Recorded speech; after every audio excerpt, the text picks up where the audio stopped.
Okay, it's 5 o'clock. I'm going to call the meeting of the Board of Supervisors to order at this time. And the invocation this evening will be by Randy Simonson from Harvest Time Outreach. Please rise. Hey, I just want to say thank you for allowing us to come and pray for you tonight. I'm honored to do that, and I believe that you're representatives of the county and leaders in the county, and so I think we're required by God to pray for you. So we want to do that. I'm Pastor Randy Simonson of Harvest Time Outreach Church just outside of Hudson a little bit on Jacobs Lane, and I just want to pray. So if you would join me. I pray that God would bless you all with unusual wisdom and insight as you work through the issues that you face now in the coming weeks and months. I pray for the blessing of God to be upon St. Croix County and all who live here. Lord, as leaders in the county, I pray that you would help these elected officials have the wisdom and knowledge to do what is best for the people of this county. I pray that their decisions would be fair and just, and that they would not make decisions based on their own ability, but that they would lean on your divine influence upon their hearts, and that they would consider your laws as recorded in the Bible. Lord, not only do we pray for the safety and well-being of the county and all its citizens, but I want to pray for each elected official in this room and all those gathered here for this meeting. I pray, God, that you would bless each one of them with health, wisdom, favor, and the ability to see the big picture. I pray that your whole being, spirit, soul, and body be well and blessed, that you would grow in grace, that you would always do right, that you would love mercy and walk humbly with your God. I also speak a blessing over the homes of the families represented in this room. I pray for your favor to be on their spouses and their children, that they too would prosper and be in health, and that their souls would prosper. For any who are struggling or hurting, we pray for your healing and help for them. God, thank you for your blessing upon this meeting tonight. We declare your peace in this place. Lord, we're living in a time where there seems to be a lot of confusion and unrest. People are more divided than ever. We're ready for some normalcy and some unity. We ask that this COVID-19 virus be eradicated and come to a quick end. We pray for the safety of our citizens of this county, and we ask for a spirit of peace and a willingness to listen and an ability to work together for the common good of all the people. And we ask all these things in the name of our Lord and Savior, Jesus Christ. Amen. God bless you guys. Thank you. Thank you. Please join me in the pledge of allegiance. I pledge allegiance to the flag of the United States of America and to the republic for which it stands, one nation, under God, indivisible, with liberty and justice for all. Thanks for coming.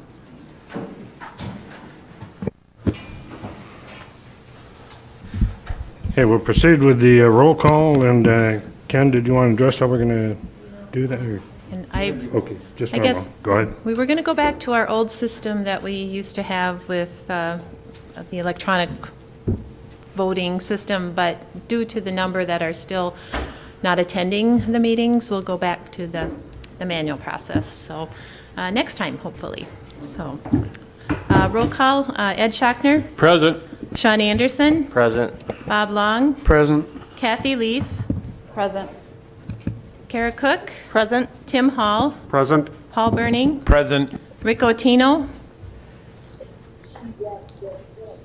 Present.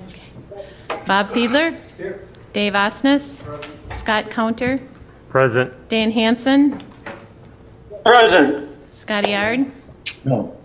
I got Present. that. Greg Telejohn. Present. David Over Peterson. there. Here.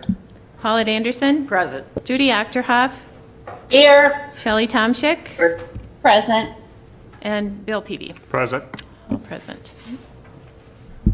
Okay, thank you. And for public comment this evening, we'll allow 20 minutes, 2 minutes per person. And the first slip that I have is Virginia Drath.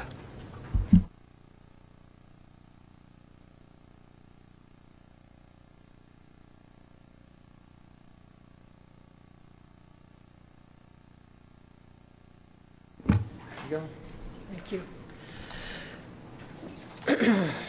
Good evening. My name is Virginia Drath from Emerald Township.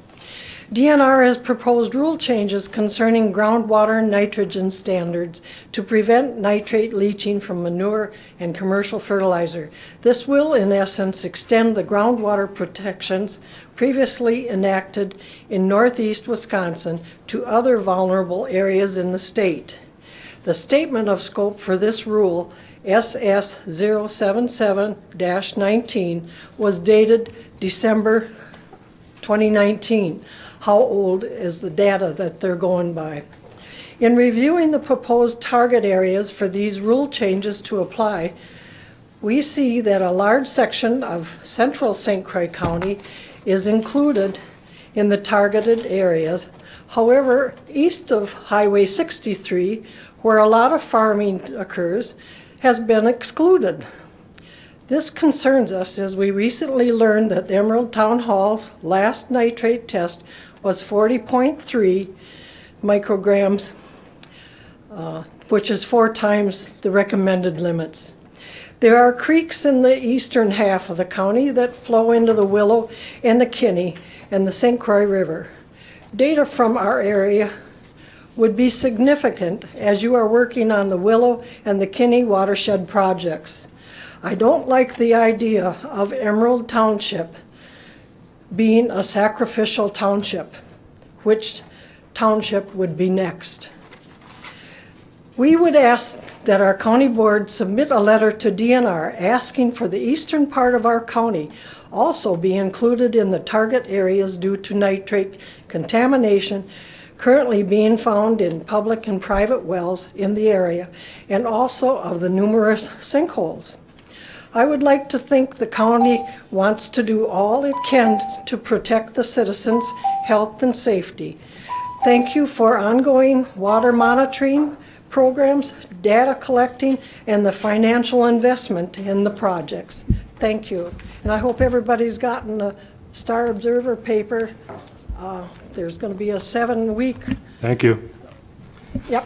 Lynn Betzold. Thank you.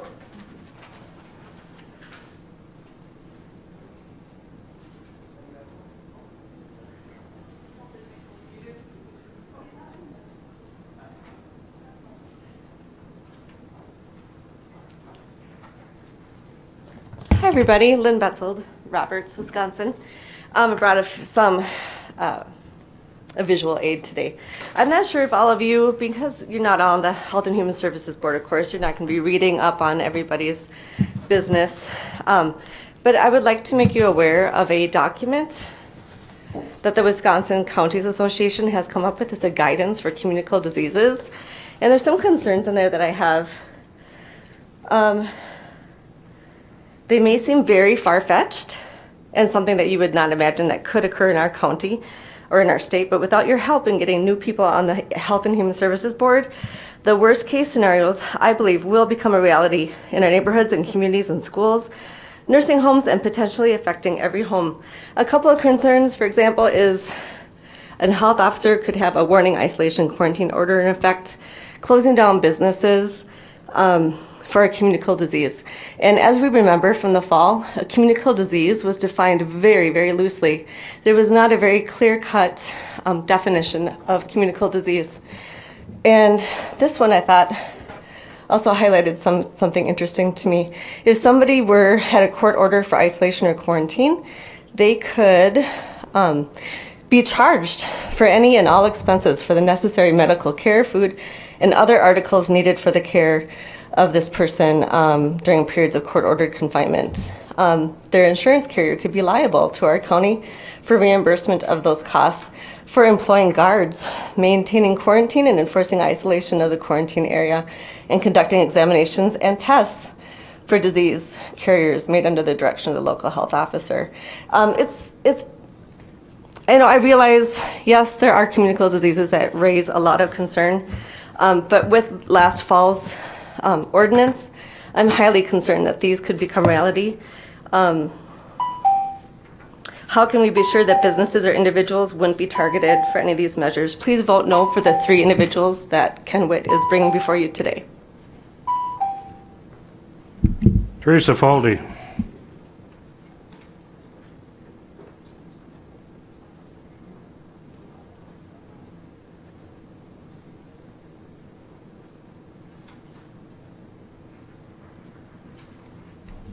Teresa Faldy.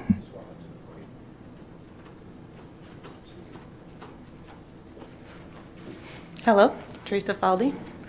Mine is about the negative effects of masking.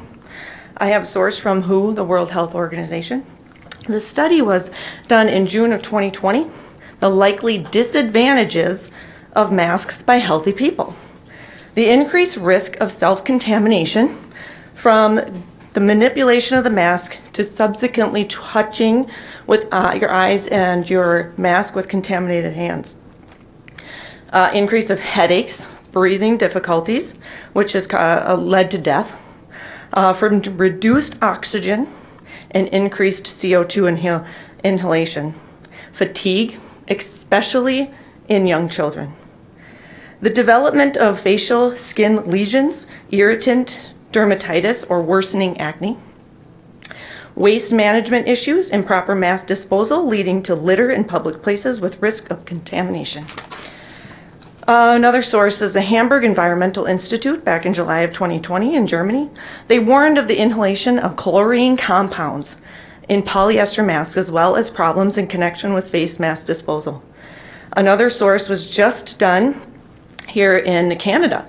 Health Canada came out and recalled masks that were potentially toxic to your lungs, and they're made in China and they contain graphene. 70 doctors in an open letter to Ben Waits in Belgium said to abolish mandatory mouth masks at school. And this was back in 2020, September, and this was for both teachers and students. This was for the psychological damage to children, and the complaints were anxiety, sleep problems, behavioral disorders, fear and contamination, attachment problems, major threat to their development. It ignores the growing development, it ignores the growing child, the well-being of the children and young people. My question to you is... Time is up, please. Yeah, I have a question. My question is, if I can just please ask it. If these officials are elected, who is responsible if down the road there's lawsuits because of death, sickness, illness? Who's liable for that? So noted. Your time is up. Charlene Stoddard.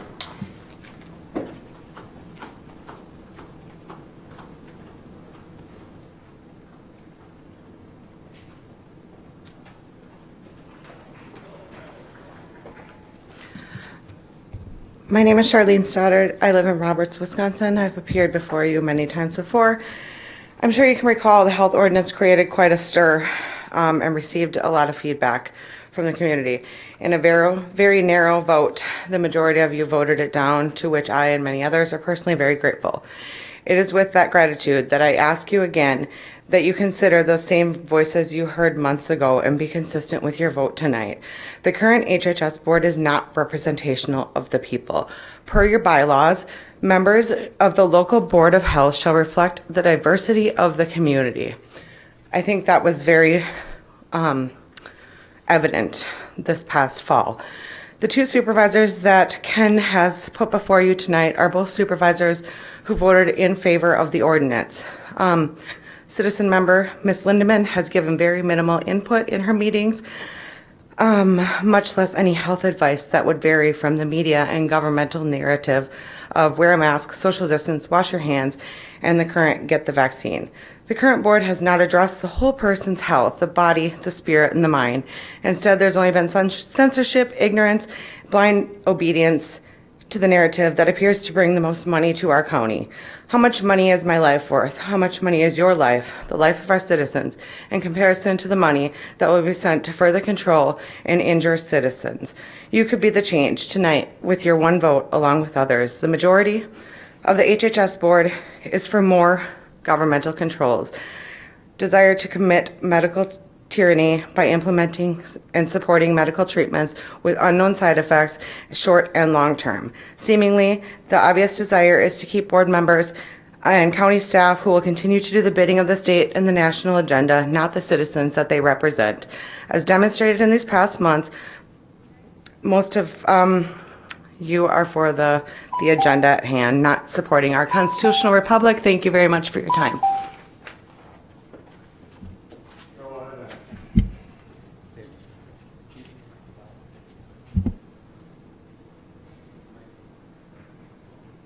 Carol Ivance.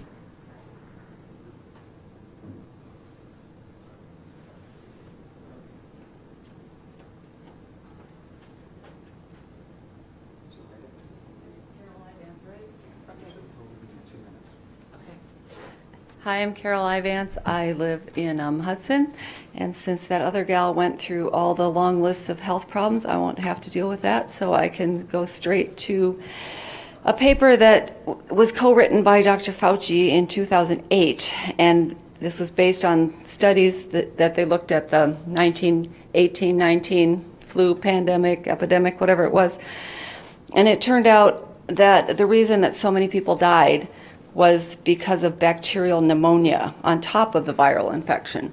And these bacteria normally live in the nose and the throat. So I don't think it takes a whole lot of thought to figure out how those bacteria that normally live in our noses and throats got down into their lungs, because in the 1918 epidemic, they also used masks. So it's like, okay, so if Dr. Fauci was aware that wearing masks caused all this death, it's not really a great conclusion to come to, and you can call it a conspiracy theory if you'd like to, but there have been all kinds of people in this world, Hitlers and Napoleons and various other people, and don't tell me it can't happen here.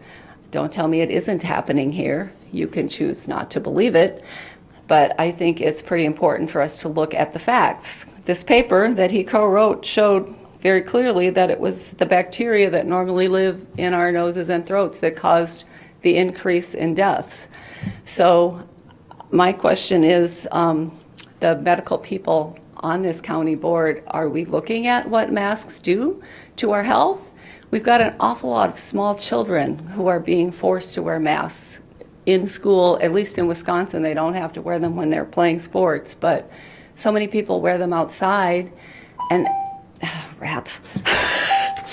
Okay, well, I was gonna talk about why it doesn't happen now so much, but because we have antibiotics and everything, but it's still a Time is fact. up. Thank you. Michelle Dennison.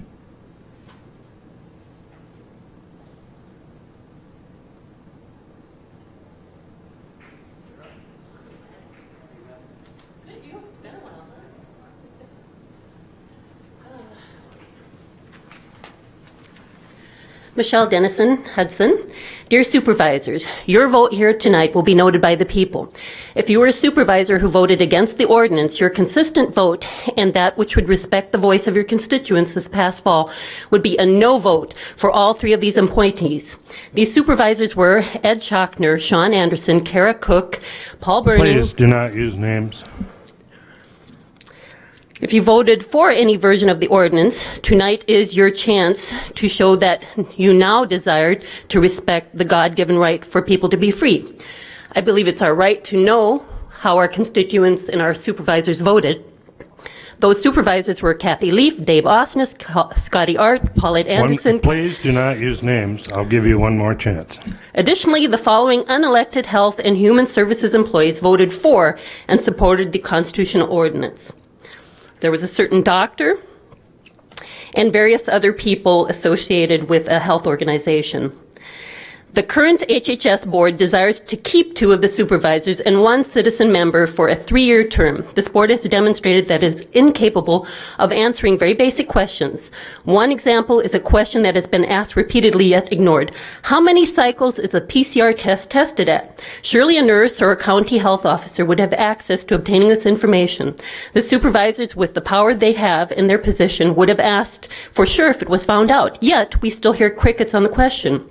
Regarding the vaccine injuries reporting system, our county epidemiologist, when asked questions off script, is flustered and ill-prepared. It is inconceivable that someone in this position would not be on top of knowing what injuries are currently being reported. Yet this board highly recommends and bestows gratitude on both of these county employees. A vote to agree with appointments is quite bluntly a political spit in the eye of the people who so fiercely fought the county health ordinance. Our county can do better. Please vote tonight to prove that it is so. Thank you.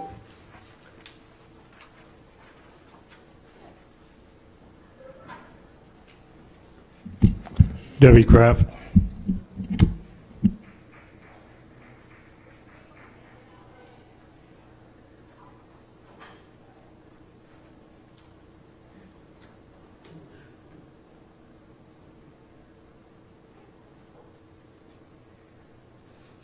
Good evening. My name is Debbie Kraft.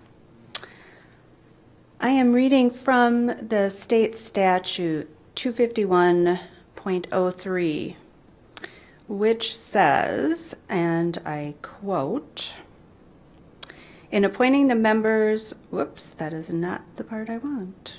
At least 3 of the members shall be persons who are not elected officials or employees of the governing body that establish the local health department and who have demonstrated an interest or competence in the field of public health or community health. In appointing the members who are not elected officials or employees, a good faith effort shall be made to appoint a registered nurse and a physician. Members of the local board of health shall reflect the diversity of the community. I would like to address that diversity. Currently, our HHS board is not diverse. They're all like-minded. These folks have voted in a similar fashion and have really shown us a united front. We, I use the term we loosely, but populace, people have shown up here at meetings for well over a year, have been here at every meeting, represent the community, and we are not represented on this board at all. If you are making a good faith effort to have a diverse board, then we deserve to have representation on that board. There have been several people who have come forward, people who are medical professionals, doctors, chiropractors, who have volunteered for this, but have not been considered. I am wondering, after this year that we've spent month after month together, why this issue has not been addressed. Why have there been no changes? Why are you trying to ignore us and silence us? I further would like to know what criteria is being used to vet candidates. That's not published anywhere, and I would like to see that. Also, I'd like to know why we're not allowed to use names in public comment. Public comment is closed at this time. Thank you for answering my question. Okay, the next item then will be the consent agenda. Do I have a motion for the consent agenda?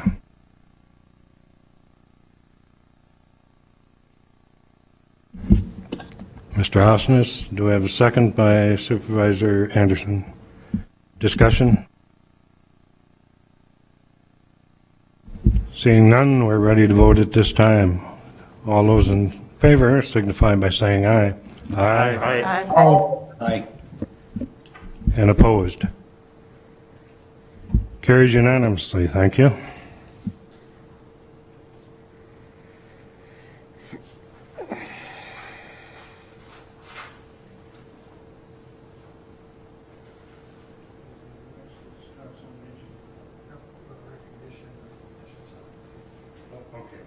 Next will be the recognition of National Telecommunications. And Mr. Supervisor Fiedler, is that yours, please? Thank you, Mr. Chairman. Last week, the Public Protection and Judiciary Committee adopted a proclamation, and we asked the full board to do so tonight, honoring our safety telecommunicators.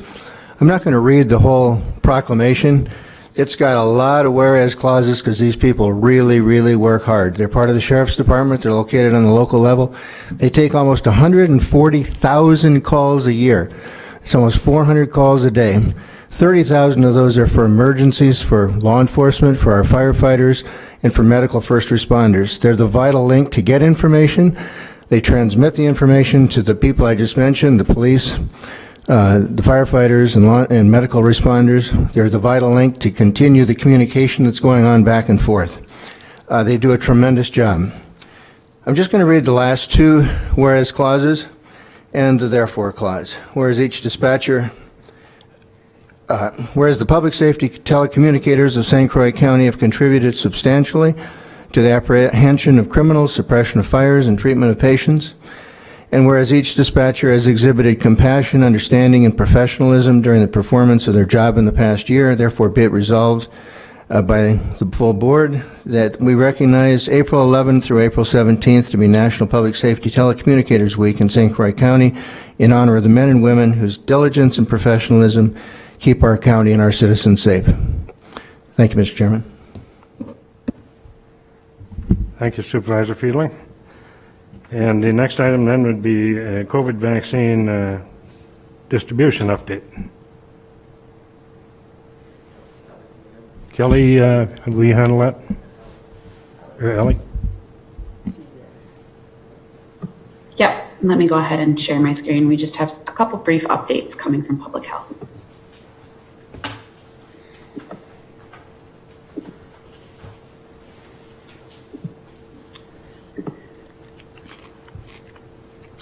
Okay, quick update on the status of COVID in our county. We just wanted to share that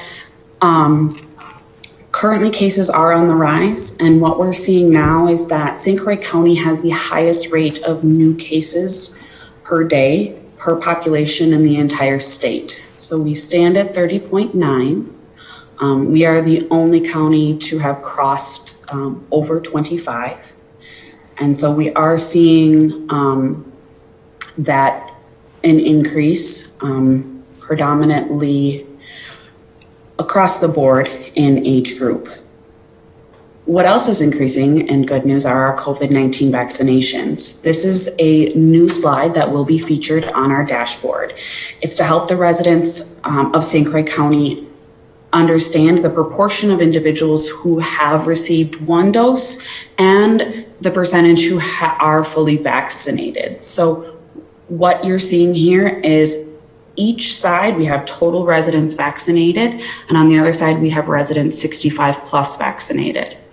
On the dashboard itself, this graph will be a toggle, and you may toggle between at least one dose and fully vaccinated to get the percentage here that has had at least one dose, and then you will be able to see the number of individuals here with at least one dose and fully vaccinated, and for our 65 plus population. For more about vaccines, there will be a link on the dashboard. One other update that's going to be included on the dashboard is some guidance. Now that we are at a current risk level of high, and that's due to our case activity level, those high case numbers we're seeing daily, we are going to provide some guidance.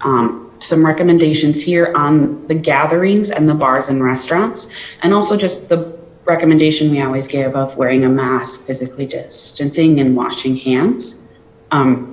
These are just to keep the residents of St. Croix County safe, their neighbors safe, their family safe. And so that can be referenced from the dashboard, and then there'll be a link to more information on all those different levels as we pass away from being in a high caseload. We will provide the updated recommendations. Okay, I'll pass it on to Kelly now. Thanks, Ellie. So and thank you, Chair, for having us. We want to keep our update really quick and short tonight. With things that have happened over last week with the Supreme Court's decision related to masking.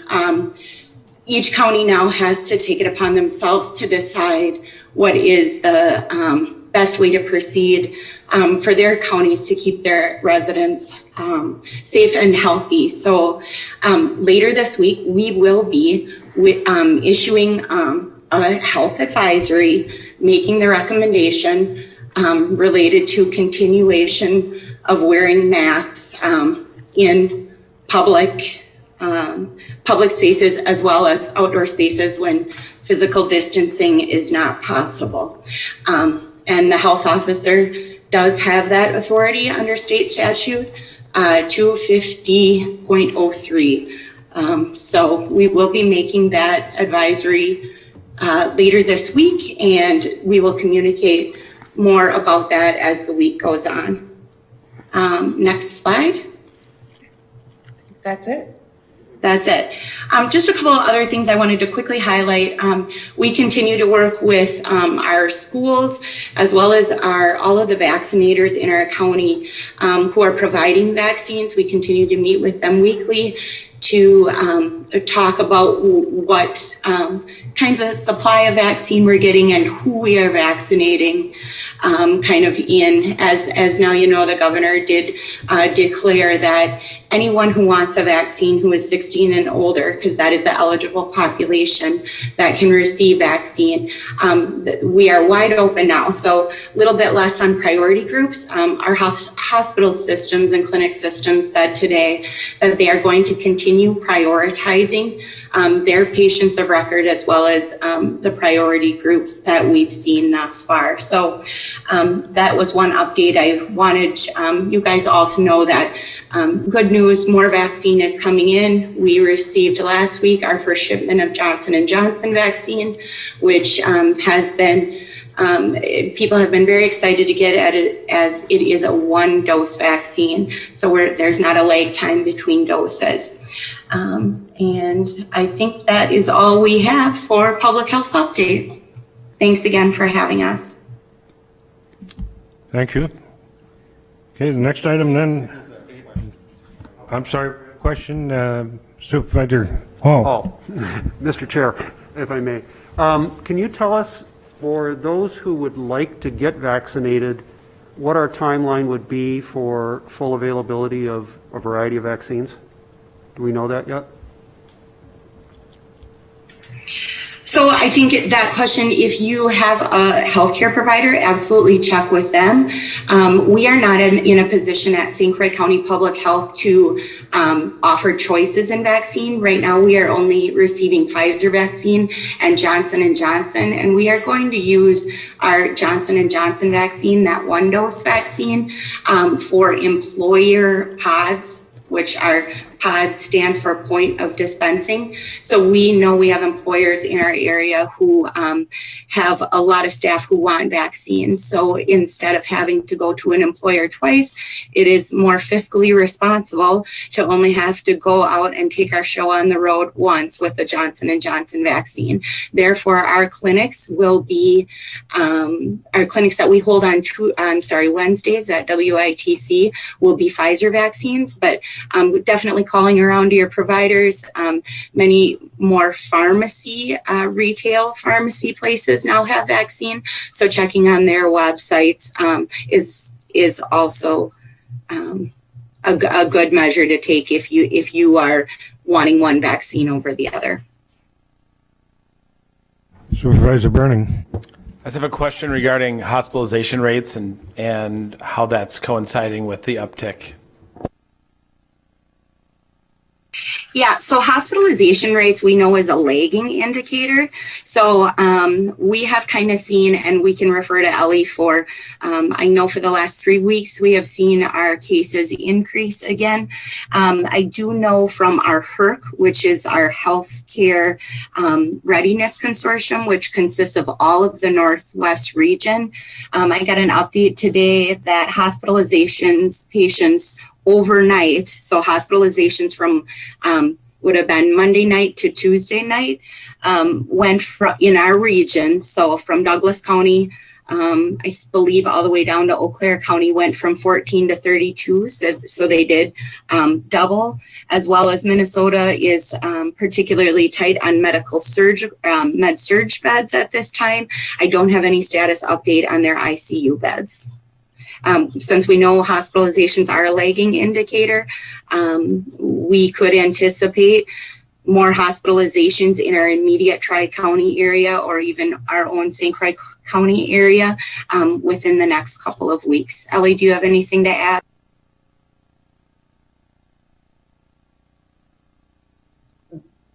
We are just seeing very preliminary increases in hospitalizations. So very recently have we crossed over 5 hospitalizations of St. Croix County residents at one time. Other questions? Thank you. Okay, thank you. We'll proceed then on to the financial report for February. Ken? Thank you, Chair Peterson. The financial report is in your packet. This is the data through February of 2021. I haven't noticed any trends with the 2 months of data that we have yet, or anything that I need to point out that's an anomaly through the data from February.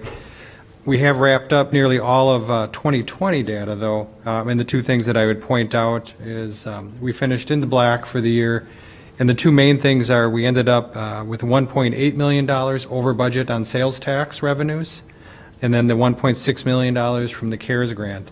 Those two additional revenue sources, plus a lot of the departments were able to stay under their budgets because we had done a hiring freeze mid-year, so some of those things helped on the expense side also. So fiscally for 2020, the county did very well of managing through that pandemic.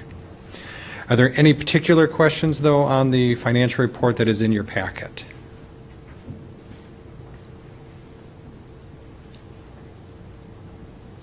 Thank you. Okay, thank you, Ken. Then we'll proceed on to the business items. First one would be a resolution approving grant application for Snowmobile Trail Age Program. Do I have a motion to bring that to the floor? I'll make that motion. Supervisor Shatner. And a second, Supervisor... This is Hanson. I'll second it. Supervisor Hanson, thank you. Discussion.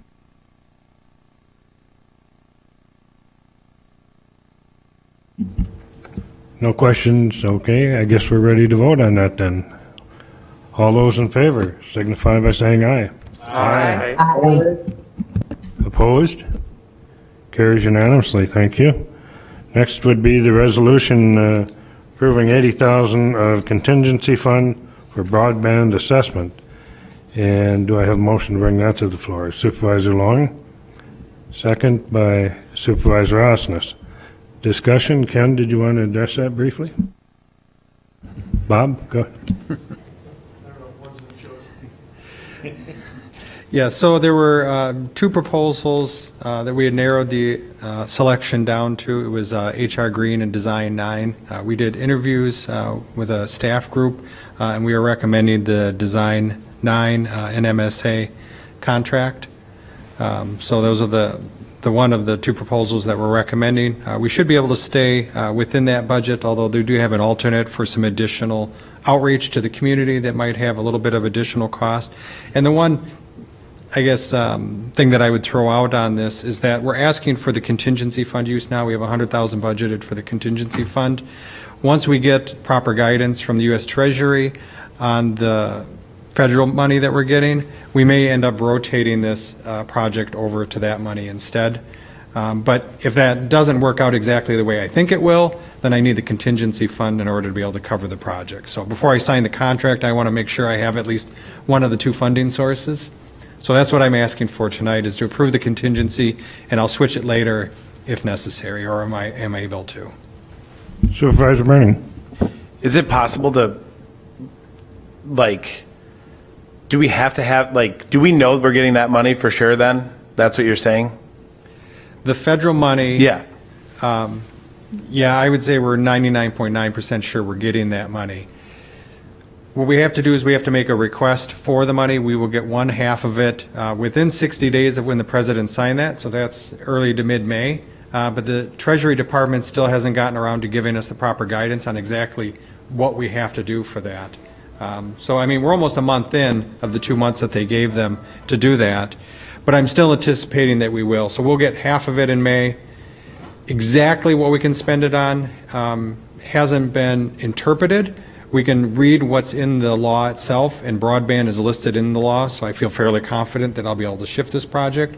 But I would really like to confirm the guidance from the Treasury Department before I spell out exactly how we're going to spend all the money. Plus, when we get that money, I want to bring back a full plan to say this is how we're going to use all of the money. And maybe at that point, the county board will say, we've already covered it with contingency, we don't want to shift this project to that. So that's an option also. Supervisor Long. Yeah, I would say regardless of the outcome of what you find on those federal dollars, I think this is a really critical projects that we absolutely have to move forward with. And the the proposal, I think to know what we can do, or what are the options, what are the alternatives, we've got to have some help in figuring that out, and who the parties, interested parties and partners could be in expanding broadband. So I think we really need to do this. Further questions, comments? Supervisor Counter. I'll raise my hand higher. Sorry. Thank you, Mr. Chair. I've seen in that proposal under, I think it was 2A, that 17,000 some odd dollars extra for doing the public. I just had a question. How are they relating that for what the needs are that would that be something that would be better to do after they get some of the information so that we would have a chance to review, or are they looking for citizen output before that comes to us? Yeah, that's actually in the HR Green proposal, that 2A, which is the one that we weren't taking.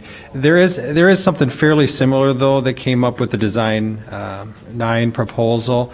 In both of those components were alternate options to do additional public outreach. But what that additional public outreach gets you is a more clearly defined use at a household level. So they can look at a federal map and they can say, well, a census block is served by a wire line, but that only means that one property within that census block is served. So if they do the additional surveying, what they're going to do is they're going to go to household levels and do a survey, and not everyone's going to reply, but everyone that does, they can get a better picture than that census block is only partially served. That's what that additional community outreach gets you. Further questions? Guess I got everybody that time. Okay, I guess we're ready to vote at this time then. All those in favor signify by saying aye. Aye. Aye. And opposed? Carries unanimously. Thank you. Next one is the resolution amending personnel policies. Is that Tara, or are you covering that? Oh, the motion to bring it forward by Supervisor Long, and second by Supervisor Peavy. And discussion now. Go ahead, Ken. So we have a number of personnel policies that are in the packet. I really don't want to go through all of them. We'd gone through them in quite depth at the administration committee meeting. If there are particular questions, though, on any of the policies, I do have several HR staff that are online that are going to be available to answer those questions. So I guess first I'll ask if you want to go through any one in particular, or if you have any questions. Otherwise, for the sake of time, I'm not going to repeat everything that we did at the administration committee meeting.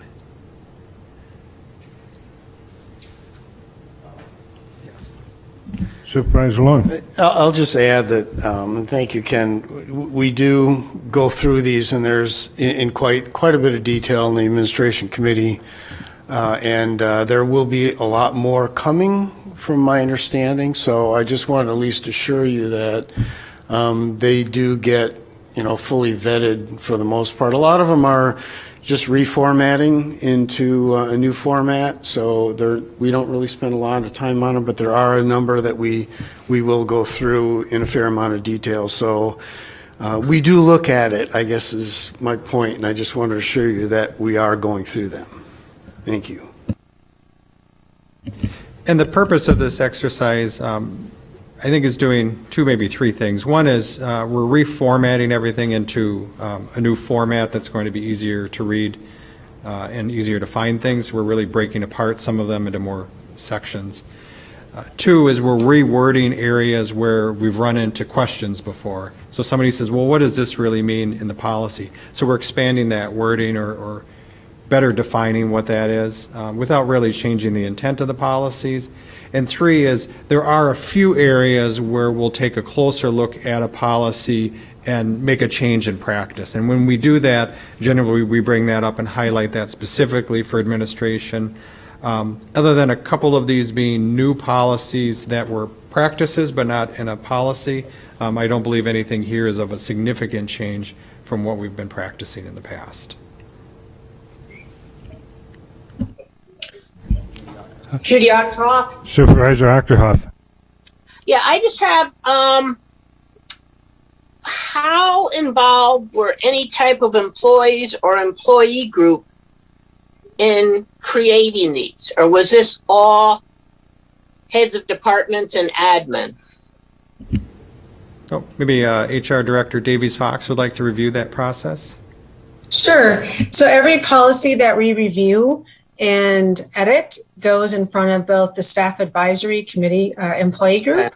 It goes in front of the department heads, and then we solicit their feedback. We evaluate that and we incorporate that when appropriate into the policies. So we do have an employee group that has a lot of presence in evaluating the policies with us. Okay, thank you. You're welcome. Other questions? Guess we're ready to vote then at this time. All those in favor of the resolution amending the personnel policies signify by saying aye. Aye. Those opposed? Carried unanimously, thank you.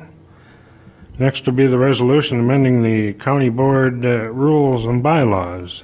And do I have a motion for that? Supervisor Long, second. Supervisor Peavy. And Ken, did you want to cover that? Unless Supervisor Long wanted to. Actually, I think I would defer to Corporation Counsel Cox to highlight maybe a couple of the changes that we have on here.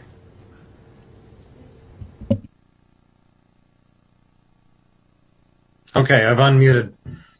So the first change is on packet page 111, and it speaks to the issue of virtual attendance after we are out of our COVID emergency. And so the change in the rule, the regular rules require that physical presence is necessary.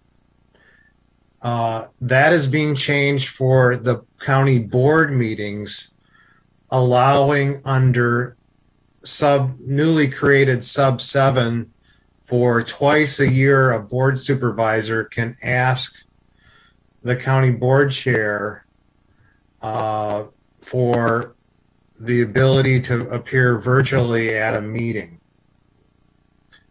And so this can be exercised on a twice per term year basis. So a term is 2 years. And so a total of 4 times broken out in the term, a board supervisor can ask for the a privilege, an exception of appearing virtually, but it has to be granted by the county board chair. So that's the first change. And now I'm going to go to packet page, and I'm reading off of a different screen, but hopefully Ken is scrolling with me.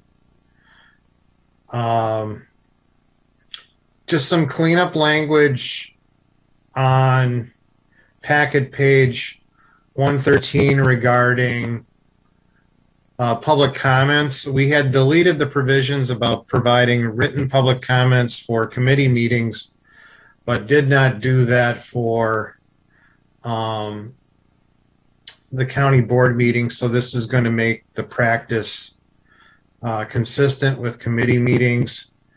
And so if someone wants to speak at a county board meeting, to solicit a comment, they'll have to speak. This has been our practice in the last 2 years anyway. So that's more or less, in my opinion, cleanup. On packet page 114, this is probably the biggest change in the board rules that we're making this year or suggesting. And that is in section B, appointment of standing committees rather than election. pursuant to statute, the county administrator, with the approval of the county board, appoints the members of the HHS board. Our current rules provide that for all other standing committees, that those standing committees are elected by the county board, and there's a rather lengthy or I guess complicated process in which that happens, which most of you have experienced, except for the newcomers, for which we basically suspended the rules. So this provision eliminates the election of the 4 other standing committees that would be public protection and judiciary, administration, transportation, and community development, to an appointment by the newly elected county board chair, which is really the most common method for appointment committees for Wisconsin counties, and is in fact the default procedure in the Wisconsin statute. So all of the redlining and then underlining of new words, the net effect of that is that instead of electing the 4 standing committees, the county board chair will be appointing those committees within 5 days after his election as county board chair. So I take any questions that you would have. Supervisor Hall. Mr. Chair, if I could ask council, what is the upside of doing it this way as opposed to our current methodology? Well, I can tell you that having been through this process and have been counsel in another county where the board chair simply appointed committee members, this is a much more cumbersome process and led to, I think, some confusion maybe 2 terms ago. And I guess one advantage of doing the appointment method, it becomes less of a popularity contest among board members, but ultimately it's a selection of the board chair. So I think on balance, some would say that it leads to a more balanced committee structure than perhaps the most popular board members being elected to the most sought after committee.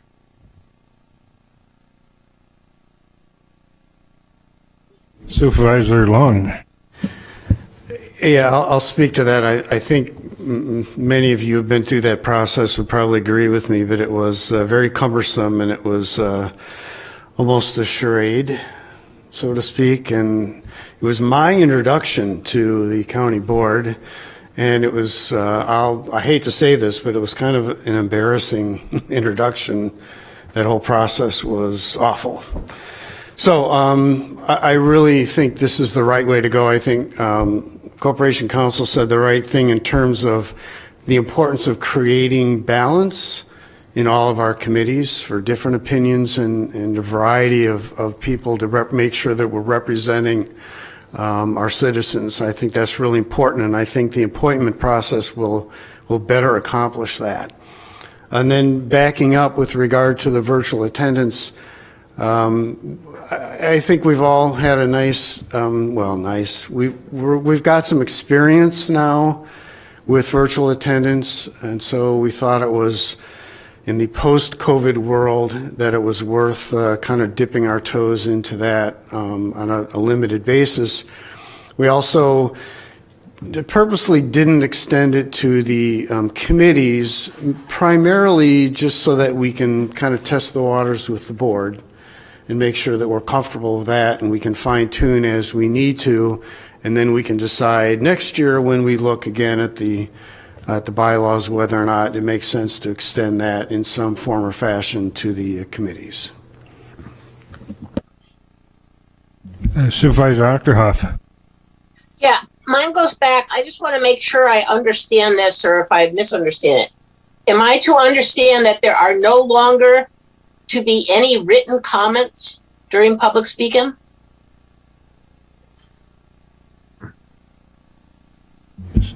Ken? That's correct. I mean, they can have somebody read a comment. Okay, so there can be written comment. Okay, that's what I didn't, the way it came across. The way that the rule reads is that it can command the county board chair to read the comment. And so somebody can prepare a comment and have somebody else read it for them, but the county board chair is not going to read the comment. Okay, and then I'm going to go on to another question, which I had later on in the packet, but as long as, let's say you have someone who's reading a comment, a written comment from someone. Okay, do they have 2 minutes to do that? And do they get another further 2 minutes if they want to say a spoken comment that's from them, not from somebody else? Would they be allowed? It would be the same person, but they're giving two different people's aspects. Well, I would say no. I mean, that's how I would interpret the rule. I mean, the public comment section of the agenda is supposed to be for public comment. I think that the genesis of the written comment was before the advent of email. And I'm sure most of the supervisors can appreciate that constituents do have access to county board supervisors' emails and can relay their opinions and objectives in those emails, as well as come to the county board meeting and speak. Well, coming to the county board meeting and speak may be incredibly difficult for some people. And we have to be respectful of them also.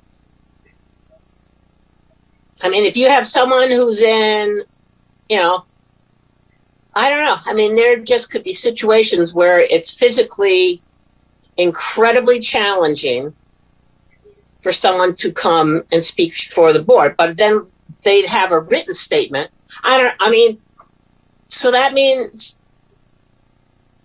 whoever's writing the statement has to make sure that whoever's going to read it doesn't want to say anything else, because they only have the time allotted for, let's say you have person B reading A's comment. Person B has no standing. They can only read person A's comment in the 2 minutes. They have no time for themselves.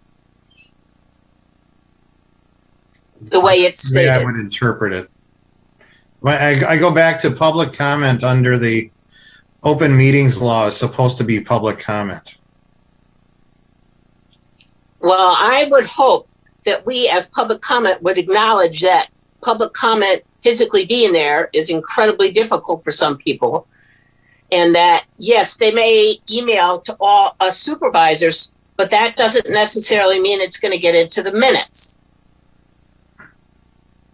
Well, the only thing that gets into minutes is who spoke. And if they email it to the supervisors, that doesn't even get in the minutes then. Correct? Correct. But once I go back to the statutes contemplate public comment. And the county board's required to provide reasonable accessibility. So I'm not sure that I'm going to be able to solve the problem that you relay here, but. All right. That's possible, but it is a problem that has not been solved. Supervisor Burning, I believe you wanted to comment. Yeah, so doesn't the chair have latitude in our bylaws to allow that person to speak? Isn't that what I mean, or does this lock that down where they can't? It doesn't lock it. It doesn't lock it down, but if the chair is going to apply a 2-minute speaking level, I suppose the chair would have discretion. Okay. But the chair doesn't have to allow for it. Right, but the chair, it sounds like the chair has discretion on that to some extent anyway. So that person could speak for their friend who couldn't make it and then speak for themselves. It would, I don't see it that it's locked, that the chair has some discretion. It's not locked. Okay, so I think that probably takes care of the other supervisors' concern. Couple of things I have concerns about with this virtual meeting. One, I'm not a fan of it, but I understand that going to this might be somewhat necessary at certain times, but I think there's a couple of different times of the year that we should maybe not allow it, and I don't know if I can put a motion in to amend that or not, but one is the committee of the wholes. I don't really like the fact that someone can zoom in. I think they should be here in person. And the second one is when we set the budget for the next year and we vote on it, I really think that we should be, other than right now where we're in an emergency, but I really think that we should be in person for that and not virtual. And that's, I don't know, are we able to make an amendment to that or consider it down the road at least? Well, there certainly could be an amendment to the language proposed that this provision shall not apply to the county board's annual budget meeting. So I can make that amendment motion? Let's first of all, Bob, I'm sorry, Supervisor Long, did you want to address that? Actually, I think we discussed that, and part of this would be, at the chair's discretion, to say, the November meeting where we're going to vote on the budget would not be a meeting that he would allow virtual attendance. So I would imagine it would be the chair's discretion to do that under the way the wording is written right now. And as far as the committee of the whole, I don't believe, correct me if I'm wrong, that would actually qualify as a board meeting? I'm not sure about that. That's correct. I would not consider the committee of the whole to be available for this role. So I think we can cover those conditions in the wording. We can always change it later. Hey, Supervisor Hall? Thank you, Mr. Chairman. I have just a quick question for council or for in general or an observation. Right now in time of COVID, where we are being careful and we are under a state of emergency, public comment has been accepted by Zoom. I know that as we go forward, there are a lot of my constituents that are in home care or being cared for at home that cannot make it out. It would be a nice to have for those people to be able to at least comment electronically, I think, going forward. I guess I'm in favor of the public having as many opportunities to make statements to us as possible.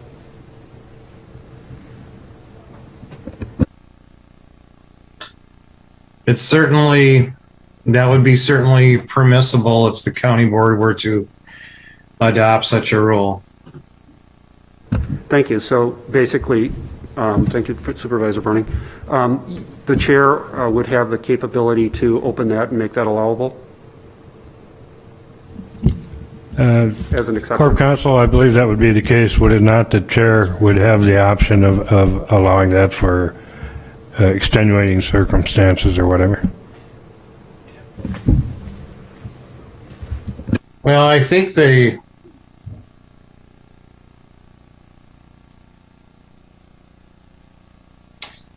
rules, although not explicitly drafted this way, implicitly require personal attendance because it speaks of filling out a comment card and then delivering it to the chair.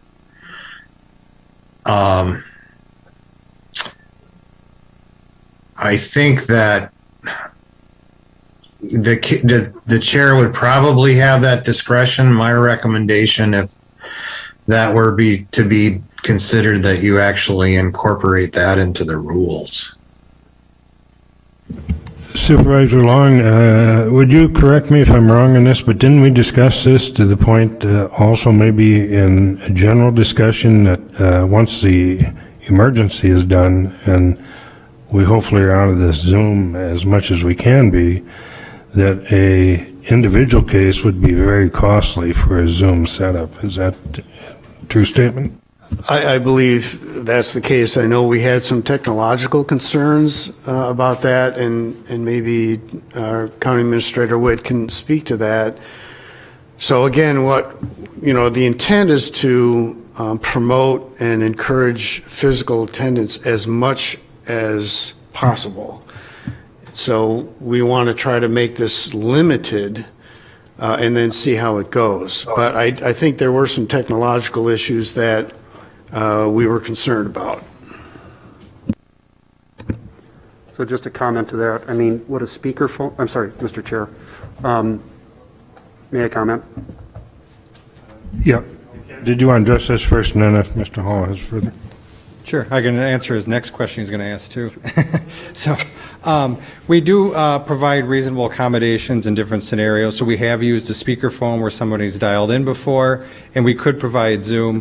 One of the concerns that our IT director has had is about the Zoom link and just allowing anyone on. So we have been fairly restrictive about who we allow into the Zoom meetings, because once they're on there, they can display and interrupt with limited time for me to be able to turn that off. And so when they're in person, we probably have a little bit better control of them. So there are some technological challenges of still allowing that, but we have been trying to be as accommodative as we can. Yeah. And one thing I would like to point out is that irrespective of the rule as drafted, we would have to provide a reasonable accommodation under the American with Disabilities Act if there was truly someone who was going to make a public comment but was unable to, based upon the particular situation, the disability, and the circumstances of the physical room. Supervisor Achterhoff? I just have, so because I know I'm going to be gone in August. I'm going to be out on the East Coast. But that doesn't, you have to agree that I can attend it distance-wise, but it will not necessarily be Zoom anymore? It may be something totally different? Well, it could be different, although my intention would be the Zoom platform we've gotten quite used to. So I would probably continue the Zoom in those cases where we're going to have a remote county board supervisor attending. Although that could change. Oh, that would be really nice because, okay. With county board chair approval, remember, Supervisor Achterhoff. Supervisor Cook? No, I said that at the beginning that I would have to have it approved. Supervisor Cook? Thank you, Mr. Chair. I think, one of the things that we've learned, at least a positive outcome from COVID, is that we've learned that we can function this way using virtual meetings. I think that, as we talked about at admin committee, it's really important for people to be here when we can. I think even for the budget meeting that was referenced, I still think Zoom attendance or some type of virtual attendance is possible, because from my perspective, while it's better to be here, it's also really important that that supervisor can represent their district and have their constituents be represented in the vote. So if it comes down to someone can't attend because they can't attend virtually, or they're going to have to be here, then I think that recognizing that it's important for constituents to be represented is more important.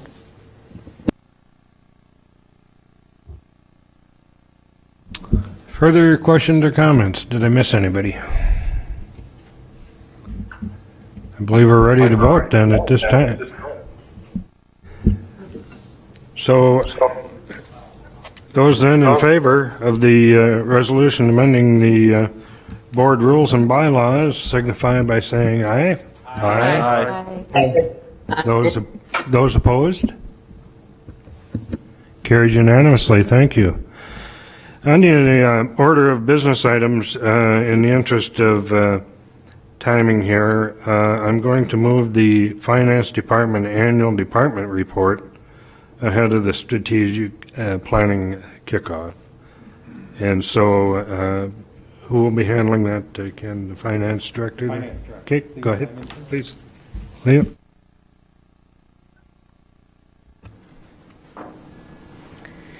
Hello, thank you. I'll just tell you a little brief introduction of the finance department and kind of tell you a little bit of what we do. The finance department does consist of 22 employees. We are located throughout the county. So we are at Highway, at Services Center, the Healthcare Center, and then we are also located here at the Government Center. We are an internal services department, so our primary customer is our own employees, our own staff, and then of course the county board. So while we do have some outside vendors or customers, our main focus is to provide service and support to our own staff here at St. Croix County. Some of our primary responsibilities are processing payroll for the county, for processing and paying vendor invoices for the county, and billing customers. Billing of the customers is primarily done over at the Healthcare Center, at the Human Services Center, HHS, and then also Highway does a little bit of their own customer billing over there as well. We also prepare financial reports for the county board, as well as for other departments within the county and outside other agencies. We also work with the county treasurer to manage investments for the county.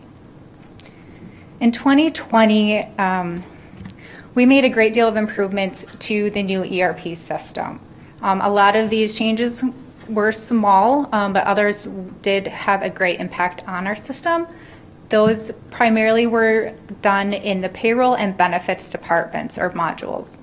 I know benefits is over in the HR department. However, it does intertwine with our payroll. It does affect how we process payroll. So we do work with human resources, and as well as IT in order to make these changes and make sure they're implemented smoothly. We also work on creating new reports and modifying existing reports for the end users. This only makes our reconciliation of accounts easier, as well as analyzing the data. One of the biggest challenges we faced in 2020 was conducting the 2019 audit. The audit for 2019 started in March with the nursing home and ended in July. So when the nursing home audit started, that was in the beginning of the COVID-19 pandemic. This was the first time I have ever done an audit completely remotely.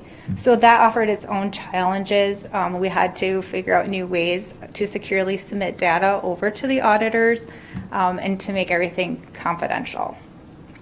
Along with that, 2019 was the first year that payroll was processed in the new ERP system, which was audited in 2020. Therefore, none of the reports that the auditors were used to seeing were the same. So we had to create a whole bunch of different new reports in order for them to analyze the data and audit it properly. So that in itself created its own challenges, along with some new staff.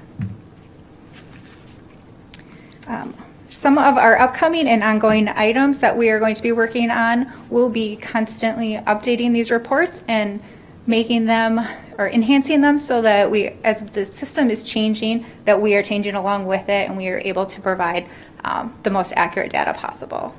Some of the other upcoming changes and that we will be working on is updating our policies and procedures within the finance department for our own internal procedures and as well as for the end users. The system does get updated quarterly. Some of these changes are very minor. Some of these changes are a little bit more significant. So with the changing of quarterly updates, we also have to update all of the procedures that go along with those updates. So those will be some of our goals for upcoming for the next year, and we'll probably continue on for quite some time as long as we have this system. That's just a couple of the things that I wanted to point out to you guys, if you guys have any questions.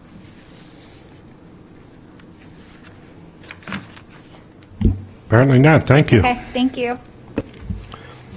Okay, the last item then would be the strategic planning kickoff and review of survey results. And Administrator Witt. Yeah, I'd like to introduce Yengi Lor. She's the consultant that we've hired. and she has a PowerPoint presentation all ready here to go. And so the computer is yours. You can screen share and present as needed. All right, thank you go so ahead. much. Thank you. Ken, can I interrupt you just for a moment? Our vice chair has to leave at this time because of the voting requirement, and I'd just like to mention at this time that it is his birthday today, so I'd like to wish him happy birthday.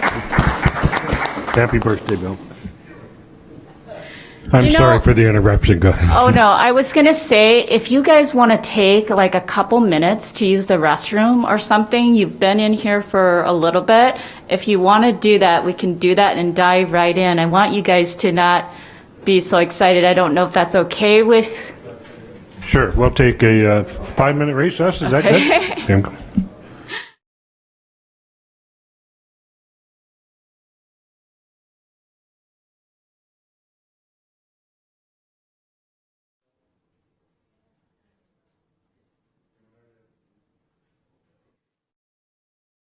Okay, are we ready?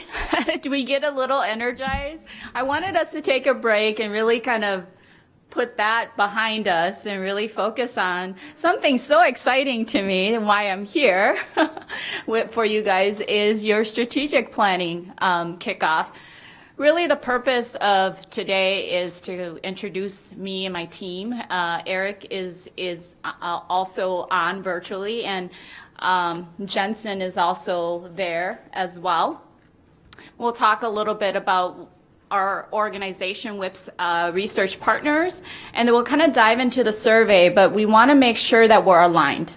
That's the most important thing is, are we talking the same language? Are we starting from the same foundation, right? And where are we going? Is this where you guys want to go? Making sure that what we do aligns with what you guys would like to see as an outcome. So that's primarily our plan tonight. And I know you guys had a long hour and a half now, so we're going to try to keep it short, okay? And just really kick off, energize all of you, and to vision, to mission, to really get excited about strategic planning, and then we'll go from there. So, so again, this is our agenda for tonight. I will introduce myself. I'm Yang-Yi Lor. I'm one of WIP's research partners, and I love and enjoy strategic planning. I've done many of these throughout from many nonprofits of different sizes. From usually it's more of a like relaxed retreat style. So it's more we're in a very relaxed space and creating ideas and generating things. So not with a very full agenda. Oh, okay. Oh, okay, sorry. I hope everyone can see online and here as well.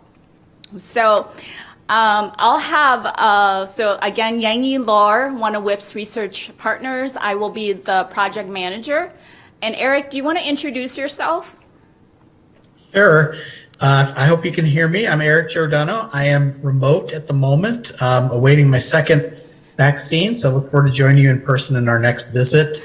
I am used to be anyway, a professor of political science, and I've been the executive director of WIPS, Wisconsin Institute for Public Policy and Service, for the last 14 years. And we were founded in 2007 as a unit of the UW Colleges and Extension. With the restructuring of Extension, we moved to UW Systems. So now I report to the Director of Government Relations under President Tommy Thompson for the UW system. We have, between us, Yang-Yi, myself, and other of our partners, we have over 60 years of experience in strategic planning and human process design. So we really like this stuff. And I think you'll see, if you haven't heard already from Yang-Yi, her enthusiasm, and I'm equally enthusiastic and excited to help you with this process where I can. So thank you, and I'll turn it back over to you, Yang-Yi. Okay, so I will skip our nice photos there. And I'd love to just quickly get your names, titles, do a little introduction, and maybe something you want to share, you want to celebrate recently, or a place you have been that you dream of, that you like to go back again after COVID, anything like that, whatever you want to share. It's totally up to you, but love to just go around the room and get to know you a little bit, as we will be working as a team closely together for the next, let's see, 5 months. Ken, I'm trying to do the math. I'm terrible with math. So should we just start here? Why don't you go ahead? I'm Bob Fiedler. I've been on the board for 3 years, and I find this a super important thing we're about to engage in. I think it's just tremendous that we got to this point with our county administrator and that you're here. I know we did this about 18 months ago as a county board, and to be honest, I was a little disappointed in what we did then. We did the happy stuff. We talked about visions, missions, and goals. Marshmallow stuff. We didn't get to the tough stuff. Objectives. How are we going to get there? How are we going to measure how we got there or didn't get there?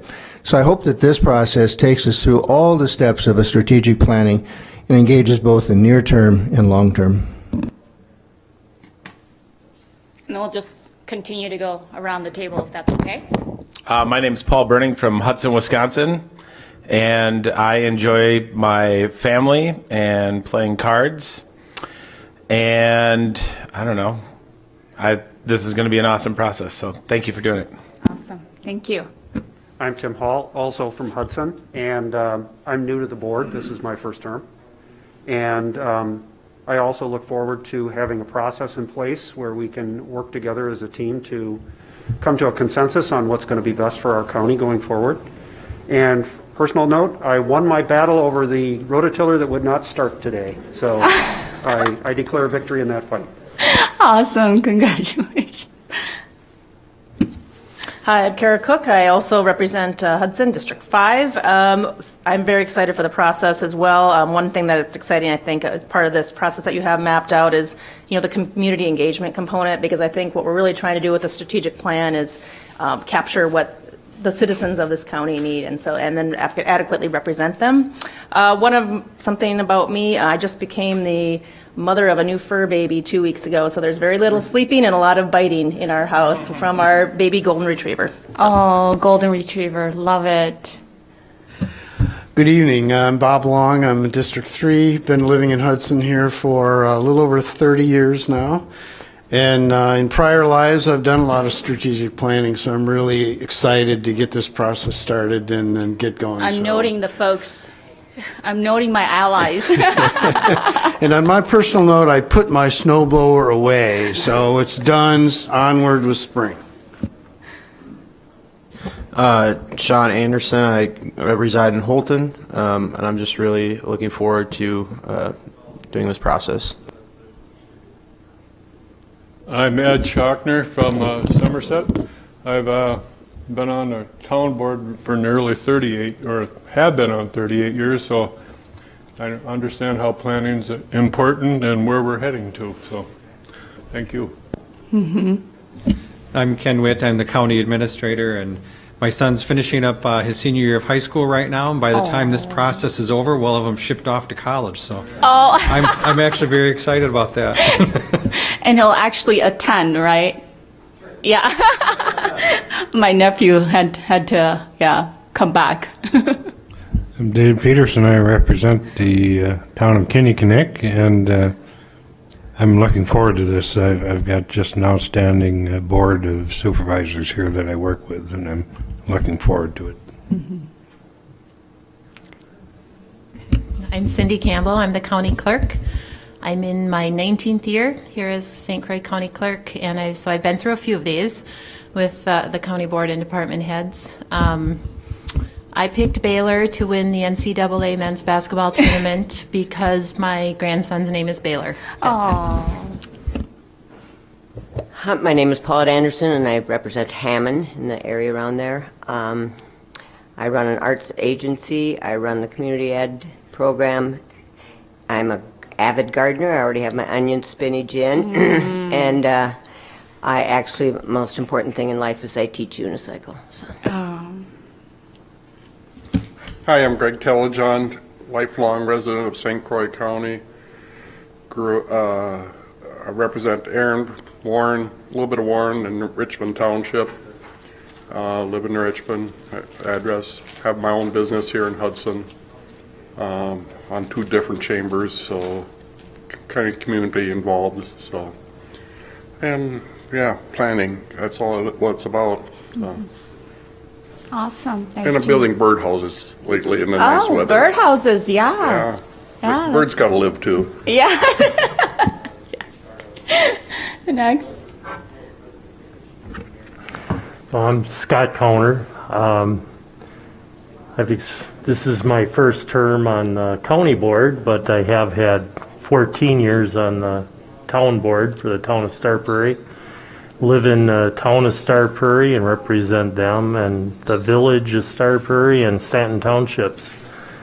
So I've been through this process quite a few times actually with different things with around the city of New Richmond and different projects there, and we're actually working on another strategic plan for another mission we're on. So yeah, I'm familiar with the process and looking forward to working with you. Awesome.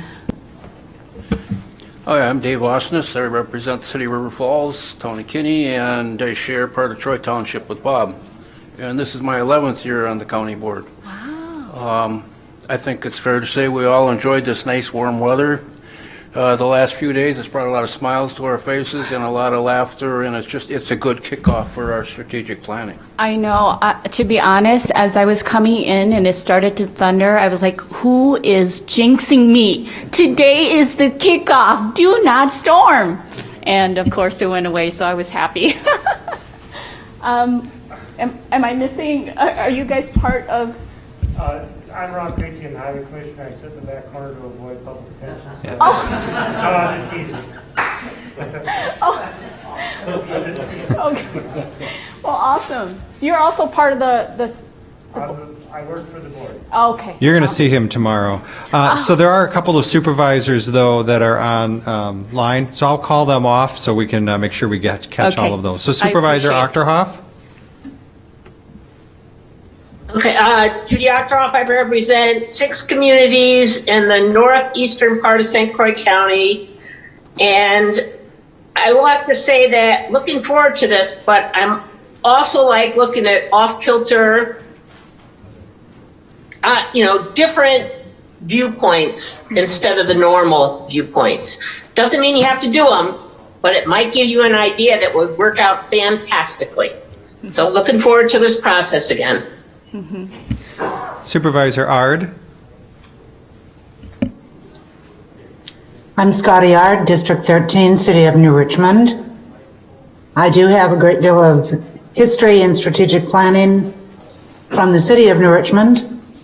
This is going to be our opportunity to engage the public, to find out what their thoughts are on where this county is headed, on our future projects. My passion is housing, affordable housing, low-income housing, and the homeless. Making sure that St. Croix County is the most expensive county to live in Wisconsin, is tending to the needs of its residents who have been here for many years but may not be able to stay. So I'm certainly looking forward to this process. Supervisor Otino. I'm Rick Otino, District 8.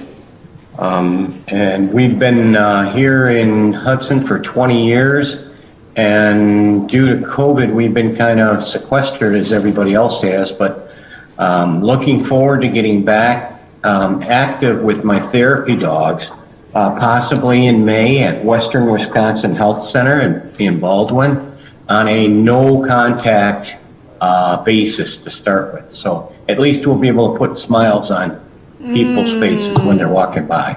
Yeah. Therapy dogs always put smile on my face. Supervisor Leaf. So I'm Kathy Leaf. I represent District 4, which is the village of North Hudson and a tiny sliver of the town of Hudson. I am excited about strategic planning. I have an agency background, so I've done strategic planning a lot, and I echo what Supervisor Fiedler said about it's nice to have lofty statements, but if they're not objectives and strategies and measurement that go with it, it's really not of great use. So I'm looking forward to how we can make that happen.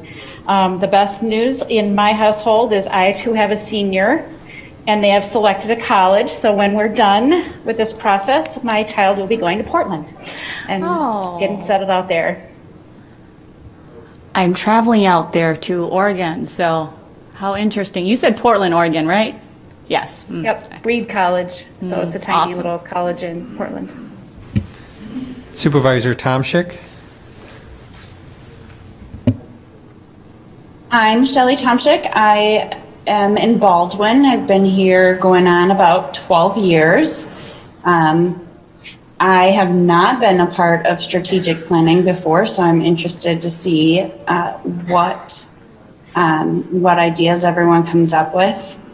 And I have no senior, but I have 4 elementary, well, no, 1 middle schooler and 2 elementary and a baby. So all sorts of little ones. And I'm looking forward to when school is in person next year.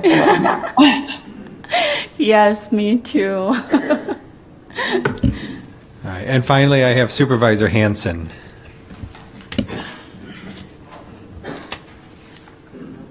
Hi, I'm Dan Hanson. I represent District 12, which is the northern part of New Richmond and southern part of Star Prairie Township. This process, as Bob Fiedler pointed out, is going to be hopefully much better than the last one because it's going to be measurable and have much better goals.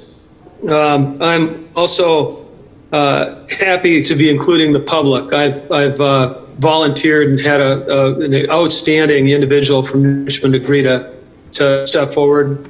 And my companion dog is already working at the New Richmond Health Center. He's been invited back, although I don't go. I just drop him off once a week, and he's visiting with people, and then I go pick him up. And the standard poodle, they just love him. So, and today I bought my season pass for Trollhagen Ski Resort. So big word there. It's a stretch, but for 21 and 22. So that's a family pass to take my grandkids. So that's my big news. Awesome. Thank you for sharing, Dan. We're good? Okay, we got everyone. Well, it's so nice to get to know all of you. We are at WIPS Partners very excited to take you guys through this process. So we started by sending you guys the survey, right? And so we want to share some really high level stuff with all of you. You can get a copy of all the answers. I sent it over to Ken. So if you want to see in detail what everyone said, you can. But I kind of wanted to make it visual and just kind of synthesize the information a little bit. So when it came to your vision statement, most people disliked it, but not because that they disliked the whole vision statement. It was like, I would prefer this word versus that word, or, I would, change this about that. So even the dislike wasn't a strong, like, I hate our vision statement. So that's kind of what we gathered from the data. And then we have 9 or 30% that really liked the statement as it is. So what this tells me is, going back to Bob's point here too, is at the end, you'll see that I do have a homework assignment for those who are passionate. So from the survey, it was clear some people are very passionate about the vision and mission statement. And so I thought maybe, and Eric and I thought, when I say I, it's Eric and I. I don't want to just say I, but it's me standing here. So we thought we would really dive into assessing, like doing the SWOT, environmental, getting the community input, and really having some good discussions there and really finding out what are those themes, those issues. and then in going in. So we're not going to touch too much on the vision and mission statement, but so you can see here, the mission, again, dislike is probably the same amount, but a few words here and there. So if you are very passionate, I have a homework assignment for you guys. And feel free to complete it, send it back to me. We will come back to this. We will do something with the vision and mission. I'm not saying we won't. We're just going to do more work in the meat of figuring out what are those themes, what are those objectives, what are those strategies that we really want to focus on to help us really get from here to there. Okay, so we'll come back to the vision statement like about June, vision and mission statement. But we're hoping in the meantime you guys can do some homework for us with that. So question number 3, if you've been through strategic planning process in the past, what have you found annoying or disappointing? And again, I think that just the process itself, right? But I want to say the process itself is tedious, but we can make it fun. We can make it as fun as you want it to make it fun, right? It's really, how can you really own this and have ownership in this plan? This is, you guys are, that's why we're doing it as a group, a team with department heads, is taking ownership of this plan, having some ownership of it. It is a long process in that we want to make sure we're going back to, is it Kathy? Your point of, I'm sorry, I can't see your name. Is if it's Kara? Okay, yeah. Of making sure that we get the voices. We're really assessing the voices in our community and what their needs are. And we're just not thinking they need something that they don't need. So, so again, this part, the entire process left us with little output for all of the input we gave. Twice it's more or less led to anything that was used. We don't want that. So I want you, when you read these comments, right, we want to be very conscientious of this. We don't want your plan, and a strategic plan should not sit on a shelf. It should be reviewed on a very regular basis. How do you implement this into the business that you're doing? And it becomes a part of, just not that we did it and it's done and, we go back to our daily life and we forget about it. I know it's habits.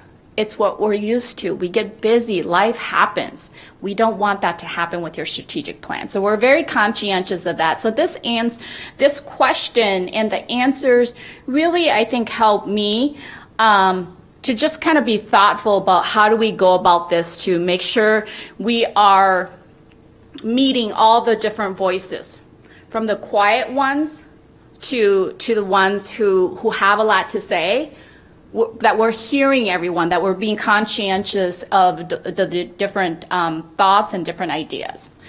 So the lack of knowledge, understanding, responsibility for knowing the material and process involved by supervisors. So this is why we're having a kickoff.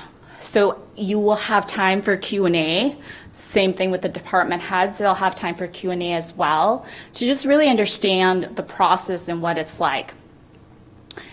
And so again, another comment, discussion needs to stay at high level, not get into details of operations. Contrary, the words mean nothing if we don't have a plan to achieve it or measure it.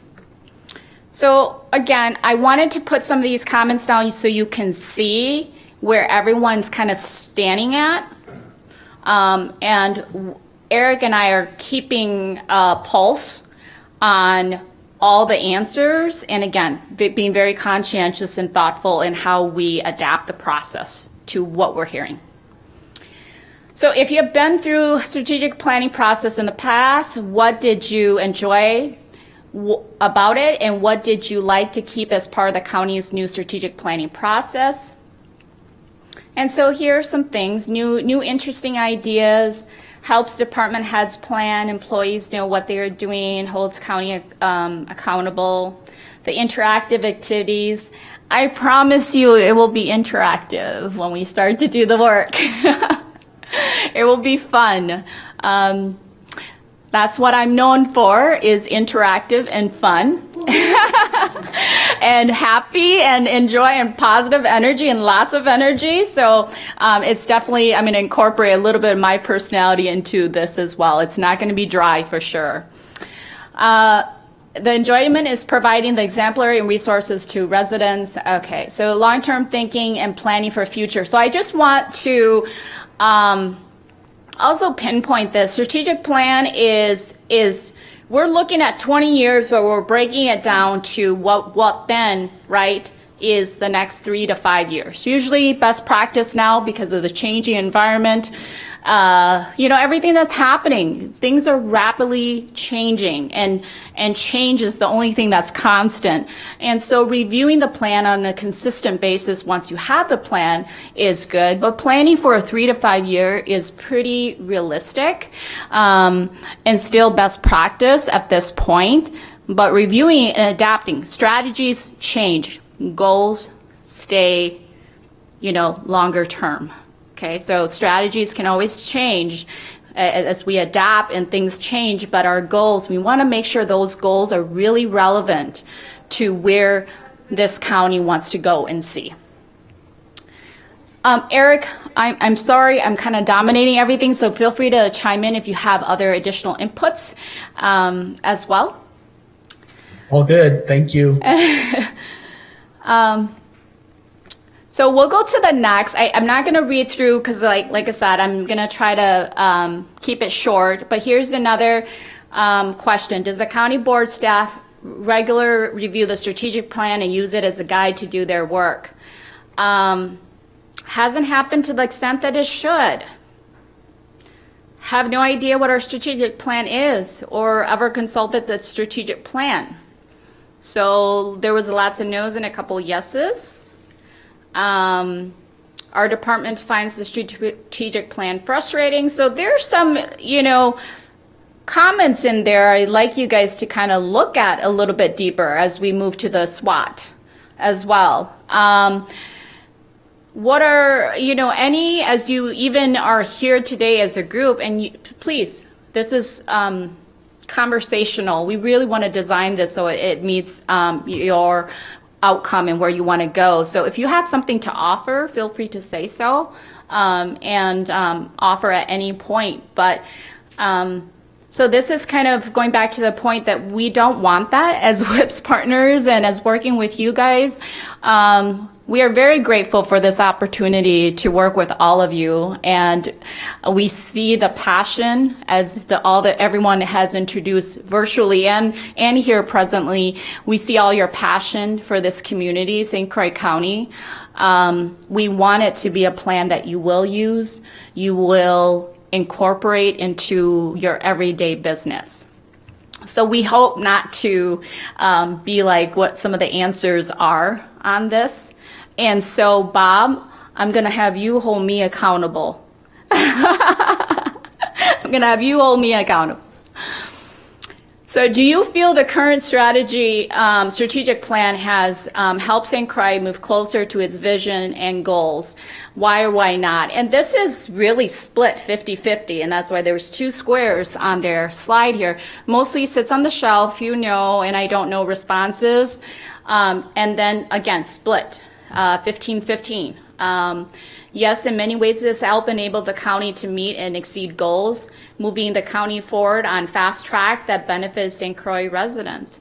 So we know it's being used, maybe then as we hear some of the inconsistent messages, maybe it's just how we communicate about our strategic plan. Maybe it's a communication thing. Maybe we are using our strategic plan. Maybe we're doing more than we think we are. We just might not be communicating it well. So here's another question. Is there anything else you would like WIPs to know that can help us make the strategic planning process and outcome successful? So again, consistently citizen input. So we had tasked Ken to have 25 citizens be part of our community citizen panel. And so I know we have about 17 or 19 names. We love more. So if you could think of other leaders, other individuals in the community of diverse, thoughts, ideas, we talked about that a little bit. I heard one of the supervisors say that, different ideas. There's something that's creative, if you think that, this is what I like to do. So if someone doesn't think like I do, I want to sit with that person and understand that person. Why is it that, example, okay, this doesn't have to be here, it's not relevant here, but D&I.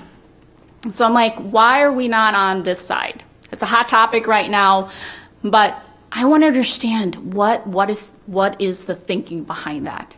And that's really important because maybe we align more than we don't. If we hear the reason, we take the time to really understand what's behind some of these thoughts. Maybe it's experiences. We all grow up with different experiences. We all have different lifestyles, parenting, families, different parts, different cultures, different thoughts, different education. And it all contributes to our richness as an individual. And so I think that we just sometimes need to sit down across the table with someone that doesn't think like us and see where their thinking is and try to listen for the understanding. The understanding is not approval, right? Agreement. Understanding is just that I heard you. I heard what you're saying. I might not agree, but I heard what you're saying. So make it a usable document. That's what we want to do. Allow for feedback, open communication, please. This is why we're having the kickoff, to align ourselves with all of you, to open the line of communication. We have our contact, Ken has our contact information. If there's things that we're doing that could be improved or you want to say something, please, Eric and I are accessible. You can email, you can call, whatever you need to do. We're here to support and make sure that St. Croix County has a viable, vibrant strategic plan. So, okay, good. So everybody, I want to be sensitive, and so I know that we have very experienced strategic planning folks here, but we also have individual leaders that have not gone through a process like this. So I want to make sure that we're sensitive, that sometimes we think we're communicating the same thing, but someone may not be hearing it the same way. Because if I'm talking strategic planning and I'm talking with someone with more experience in the room here, we're like, oh yeah, we get each other. But if I'm talking to someone else, they could be like, oh, I don't know what you're talking about. What is strategic plan? What is a SWOT? What does that mean?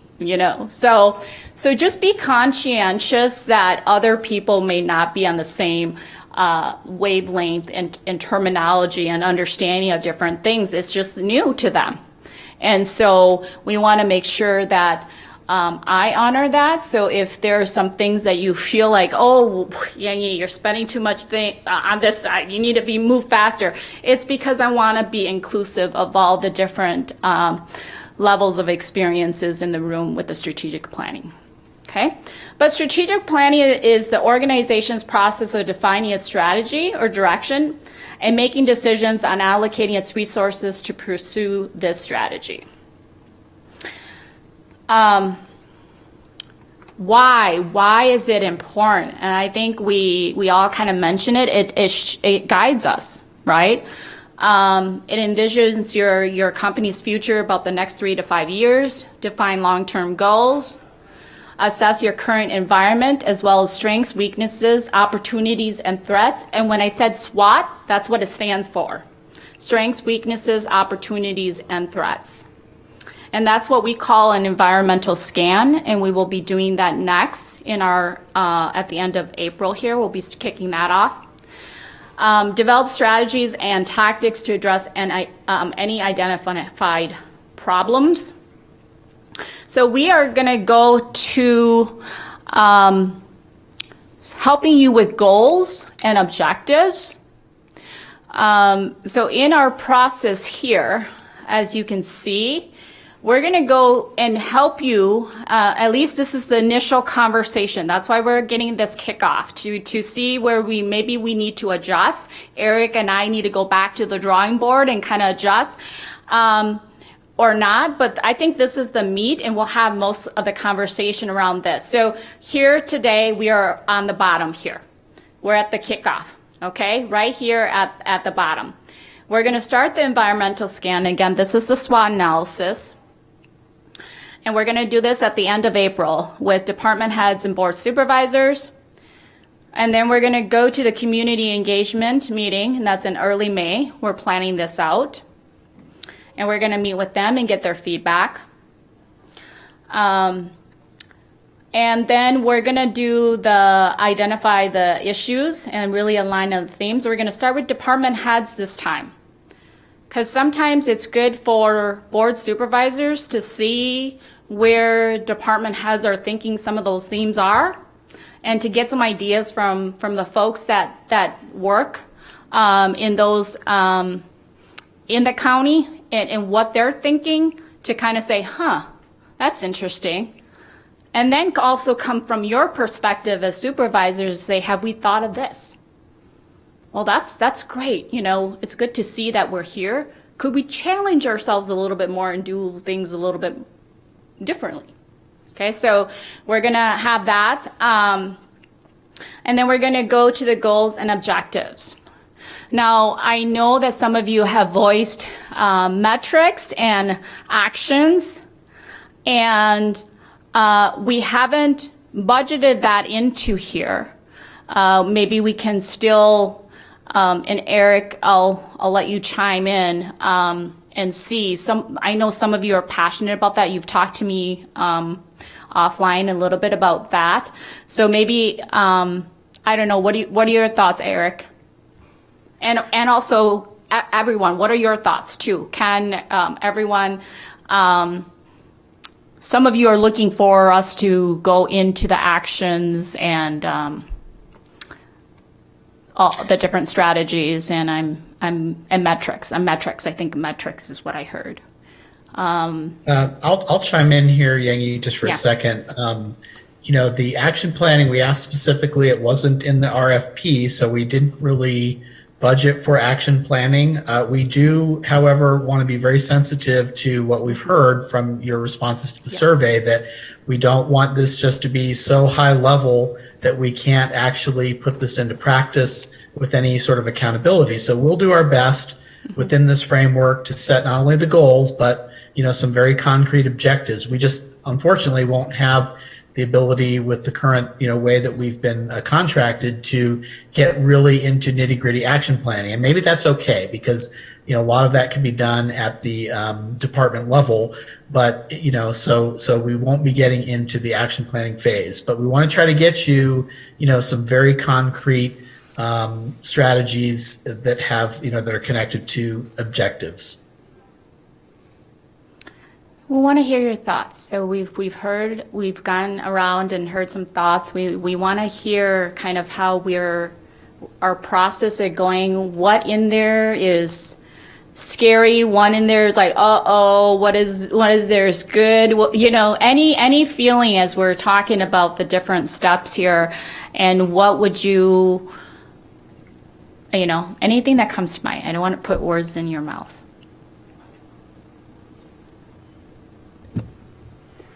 nothing scary. I just have a question on the process of, one of the things I sit here and think about is I represent roughly 6,000 people in my district. And how do I gather their thoughts about what are their priorities in a quantifiable way? Because I want to be able to represent everybody in my districts, what their thoughts are, and be able to bring that back. I don't know if Eric, you want to answer that first, or you want me to go? Well, here's a couple thoughts. We haven't built into this particular plan a huge public engagement component outside of you guys helping, and I say you guys, but I mean the county, bringing together sort of a group of citizens that might serve as what I'm just going to loosely call a citizen panel that will essentially be equivalent to the board, the department heads, as a unique entity that will be going through some of these processes like the environmental scan and some of the other things that we have set up. So we will be working with that citizen panel. So I would just encourage that, that there's people on that panel that are representative of people that, think along the lines of some of your district members. Obviously, we can't have every person, every constituent represented. But then secondarily, I would just say, we would strongly encourage you. I would love it if you could set up a way for your constituents to respond to different things. And we will have some things along the way that include some statements, some goals, some themes that we could theoretically put that out there to you to then put out to your constituents around, getting comments from them. We don't have anything specifically organized and placed for a public outreach in this way, so we really will have to rely on you, quite frankly. So I'm really glad that you brought up this issue, because we'll rely on you to put that out there and then provide us with feedback from your constituents. But Yang Yi, am I contradicting anything that you have? No. So I think to Eric's point is that if we put materials, even with the community engagement, we would share it with all of you. And if you like to solicitate and get some feedback from your constituents, yeah, we love to hear it. We would definitely be open to that. Oh, sorry. Go ahead. Oh, sorry. go ahead. I'll just say out loud that, this is something we can talk about with you as a group and with Ken. If there are some ways that the county is interested beyond what, we've outlined here in our plan and as we go forward to solicit feedback or elicit feedback from constituents, we're happy to put some feedback forms online that people can respond to. So let's talk through that as we get to different phases of this project and ask, is there something we can put online here and get reaction to? We're happy to do that. It's not very hard for us to put something like that out there and have you be able to make that available for public comment. The issue is going to be, gathering that information, collating it, and using it effectively. And we don't have a huge budget for that. So that's why we're going to need some help if we really want that kind of level of feedback. Okay. Go ahead. Ken, I'm going to direct this one to you. Is this something, when we're looking like a questionnaire or whatever, is this something we could work with our PIO to help with? Regarding getting information out and then getting feedback back from our residents? Sure, I love to volunteer his time all the time. That is something. Those are other duties as assigned at the bottom of his contract. That is something that he can definitely help with, sure. I think there was, did I see another hand? I don't. Okay.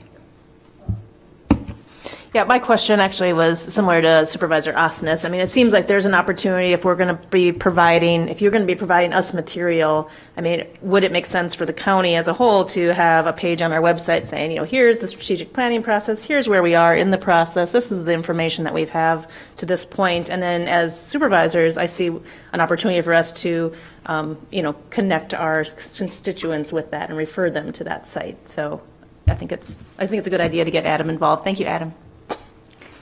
No problem. No, I'm glad to work with everyone to help get the message out there. And if it is decided that we need to put a survey or a form out there, I can work with WIPs and we can set something up on the website and communicate that. Awesome. That Mr. sounds Chair. so exciting. Oh, who is that? Yeah, I'd like to ask a question, Mr. Chair. Go ahead. All right, thanks. This is Dan Hansen. I'm hoping that this strategic planning can take into account our comprehensive plan. We work very hard to create comprehensive plans that take into account every department of the county. And I'd like to see the strategic plan dovetail with the comprehensive planning process or the comprehensive plans that have all been working and taken into account every day during operations. If you haven't even thought to that, perhaps you could address that.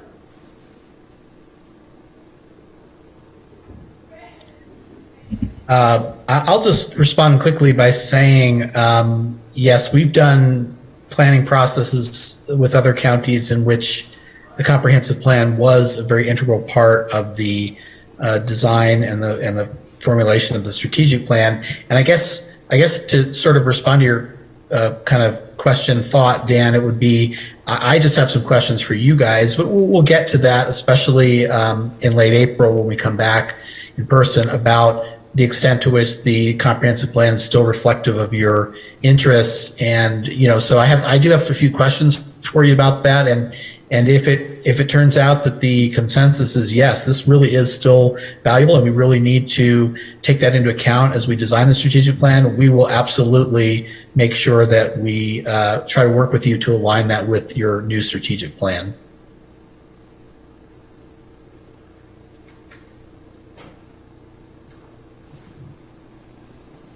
Okay, may I make a follow-up comment, please? I would add that much of what we do in our comprehensive planning process is statutory. So it's not whether or not we like it. It's not warm fuzzy stuff necessarily. It's statutory stuff that we incorporate into our planning. So I just want to make sure that we maintain that on the front burner as we go through our planning processes. Thank you. Just want you to know, Dan, I hear you. Thank you for sharing that.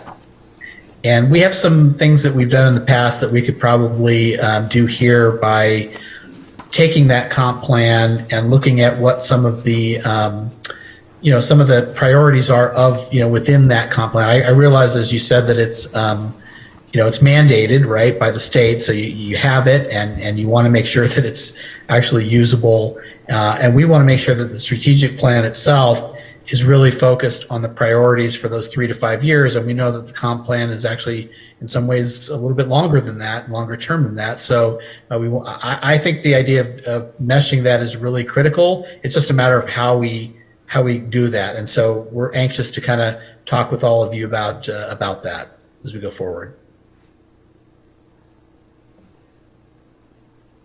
I think there's a question over there. Supervisor Connor.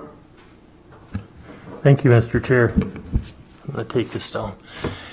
I just have a question for, I guess it'd be for both the board and as I'm reviewing this St. Croix strategic planning process, one of the things St. Croix County does is that, at least that I've seen from the experience that I've had so far, is they also coordinate a lot of services that are the county farms out and is used by our other municipalities at the town, village, and city levels. And wondering if I don't see that piece in here that we're showing that coordination of how we're going to tie everybody together.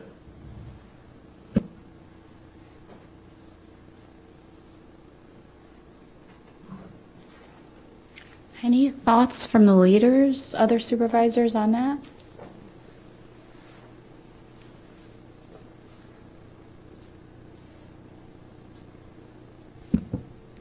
I'll talk because I always have to. I think that's a very good point.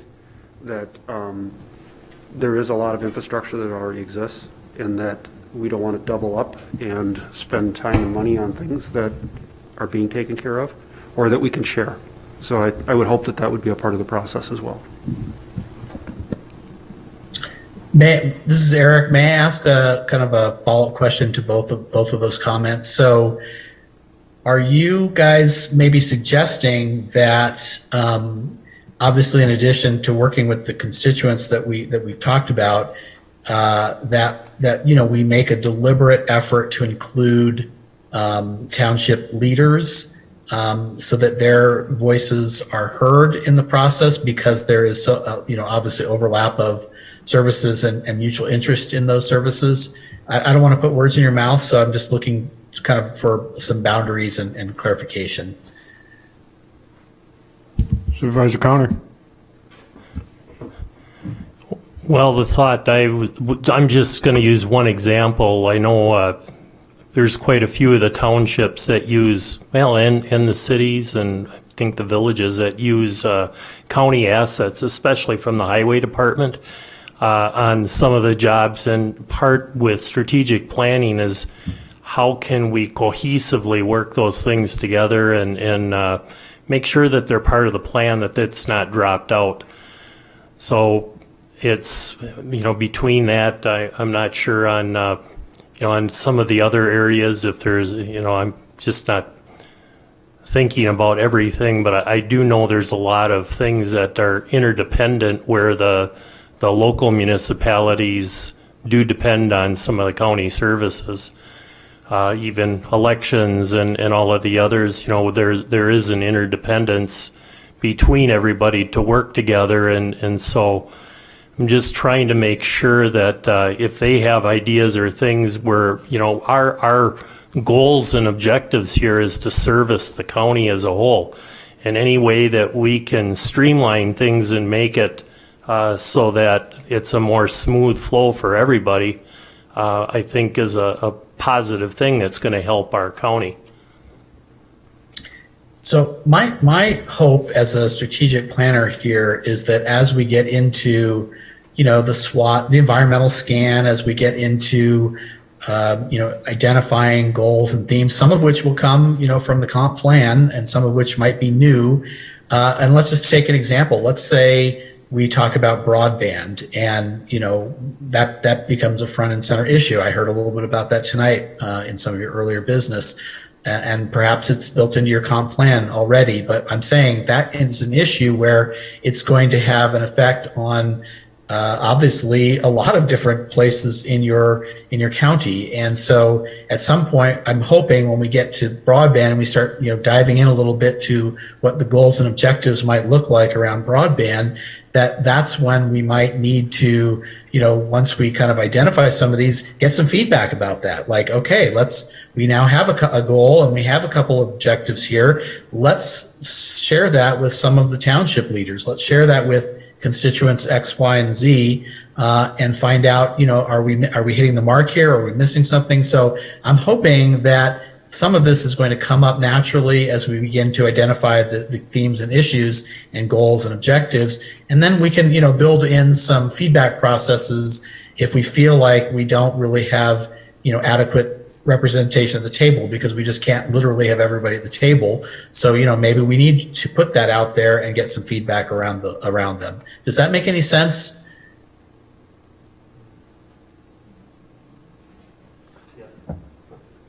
Good. Yeah, I mean, at the end of the day, we want to be as flexible to your needs, and these are things that we should talk about, right?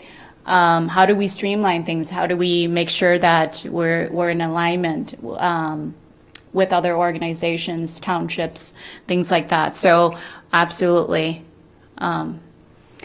Any other questions?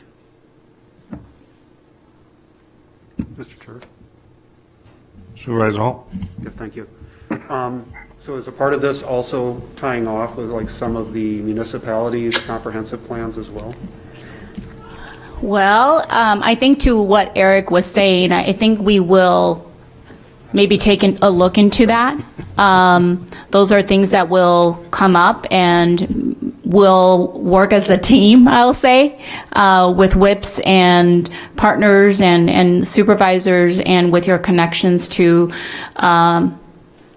with getting some of the feedback and information that we need to make the strategic plan. So. Supervisor Achterhoff.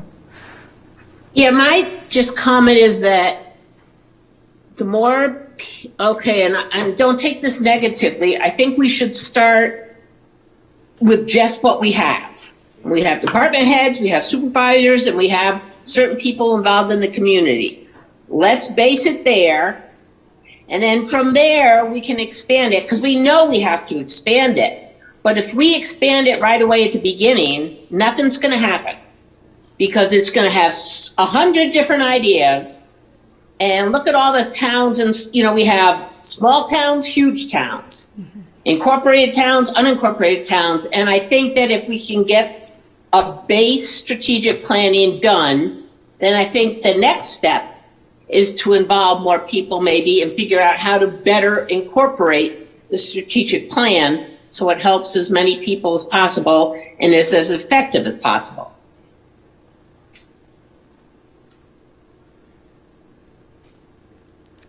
Does that work for everyone? I'm seeing some head nods, and I'm, yeah. A lot of agreement with them. Yeah, it helps us to kind of, just looking at the survey, it helps us to kind of get some things off first, and then we can always ask for feedback. And, we have different degrees of where people are feeling like we don't want to,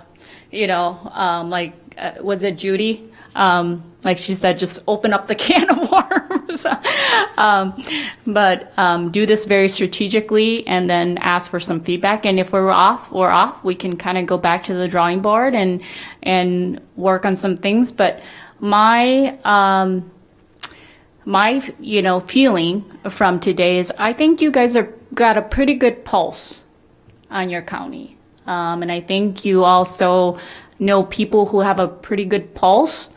And sometimes I love surveys, so I say this from a person who loves surveys, but sometimes the surveys just prove what I already know. And so, I want to put that out there too, but I love surveys. And one thing with surveys is you also learn some new things in there as well. But, so, all right. Anything else?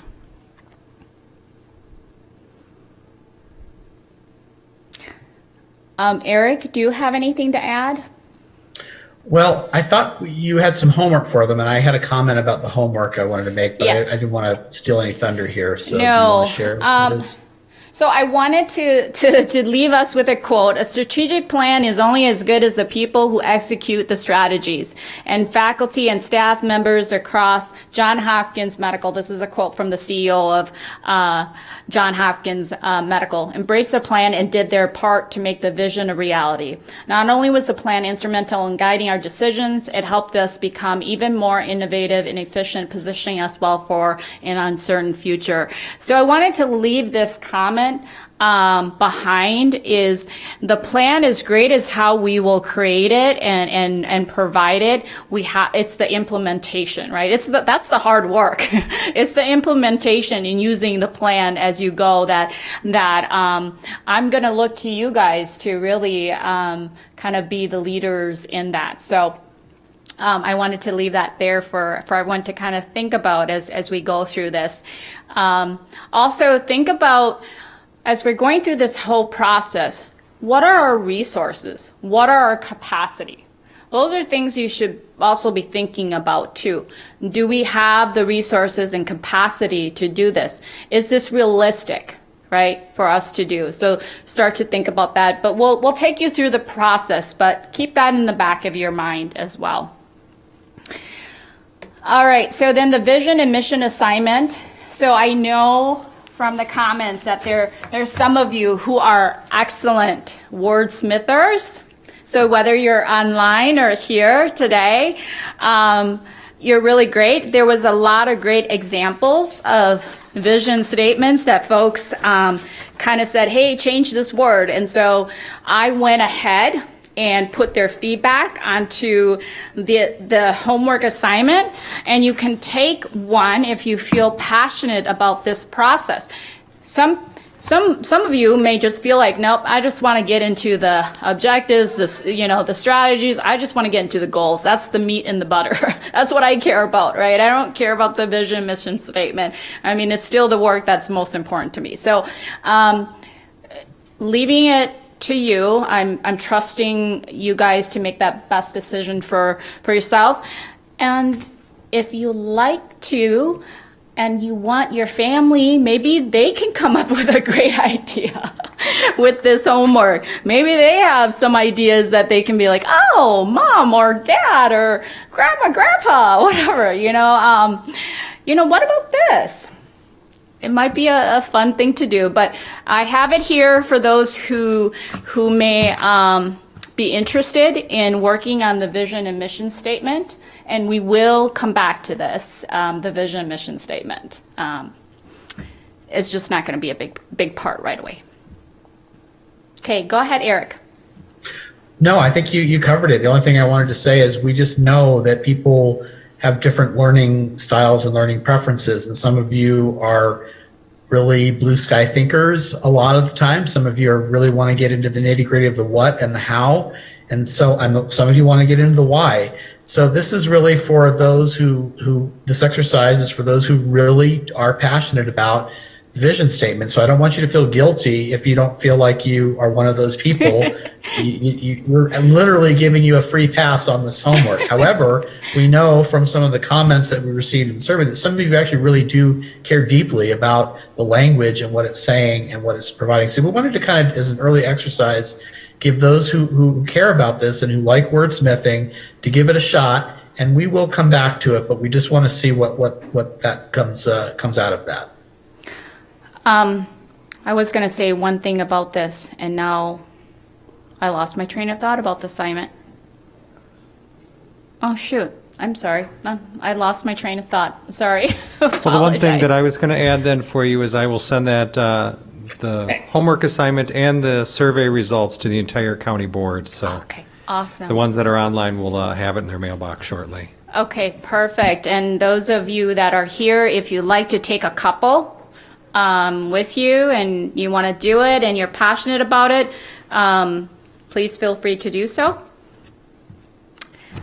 Otherwise, any other questions? Here's our contact information. So Eric and my contact. I'm going to be making sure that we are heading in a timely way. So I will be guiding us, sometimes strongly, sometimes gently, depending on where we're headed. And sometimes I'll be like, I'll have to cut, some things if we're kind of, going down rabbit holes or, different things. So I'm going to kind of be your facilitator, tough love sometimes. And I say this too, some of the tough conversations is also love conversations because it helps us to really think outside of the box. We have to have hard conversations. We really do. That's how we get innovative. That's how we get creative. That's how we move forward. And so I'm going to welcome those. But if it takes us too much away from what we're going, I'm going to bring us back. So I'll primarily be project managing the strategic plan. Eric will be my co-pilot, wingman. He is so humble and so amazing. He does great work.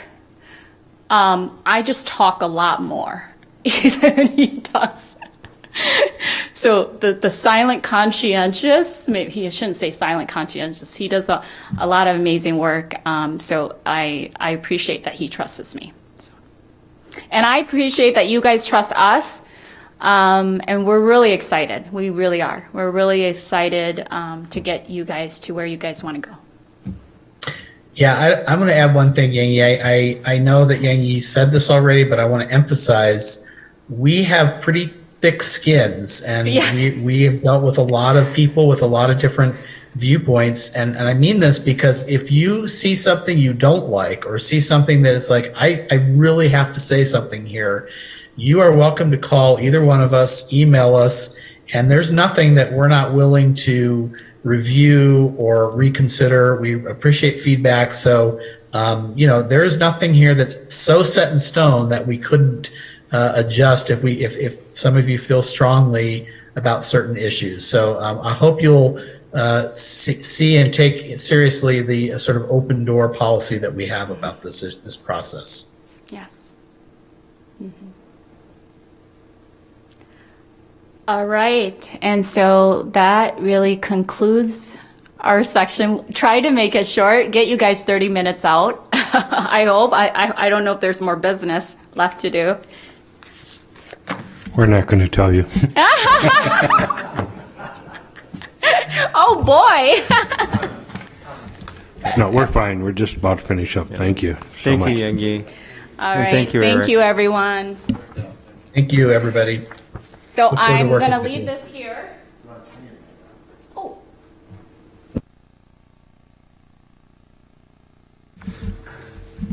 Okay, I guess that completes our agenda, and next would be the request for future agenda items. Supervisor Cook. Thank you, Mr. Chair. So with the beautiful weather we've been having for the last month, I've had an opportunity to really get outside and walk along the river and explore some of the amazing parks and recreational activities that we have across the county. I think we're really fortunate to be in a county that has so many of those resources for us. And part of, I think, our responsibility as a county board is to be good stewards of our environment for all of our constituents and citizens across the county and folks that come to the county to enjoy the environment. One of the things that I've been thinking about lately, and there's a significant amount of research out there, is about the negative impacts that lead can have on our waterways and also on our waterfowl across the community. I've had some conversations with the DNR about this as well. And so what I'd like to consider, and potentially, Mr. Chair, if this would be your preference, or if Supervisor Hanson would consider this for community development, a discussion about how the county board or the county as a whole can either discuss an initiative or at least an education endeavor to share how we can reduce the amount of lead going into our environment through the fishing use of, anglers that use the fishing equipment. Let me be clear before I get a bunch of emails. I'm not asking for a ban on the use of lead fishing gear across the county. I know there are many states and communities that have done that. I don't think it's feasible at this point, although I think the less lead we have in our environment, the better. But I think there is an opportunity for a collaboration and a conversation between all of the stakeholders that are impacted by this, anglers, retailers, nonprofit groups, things like that, to figure out a way that we can work together to reduce that impact on our environment and protect that for the future.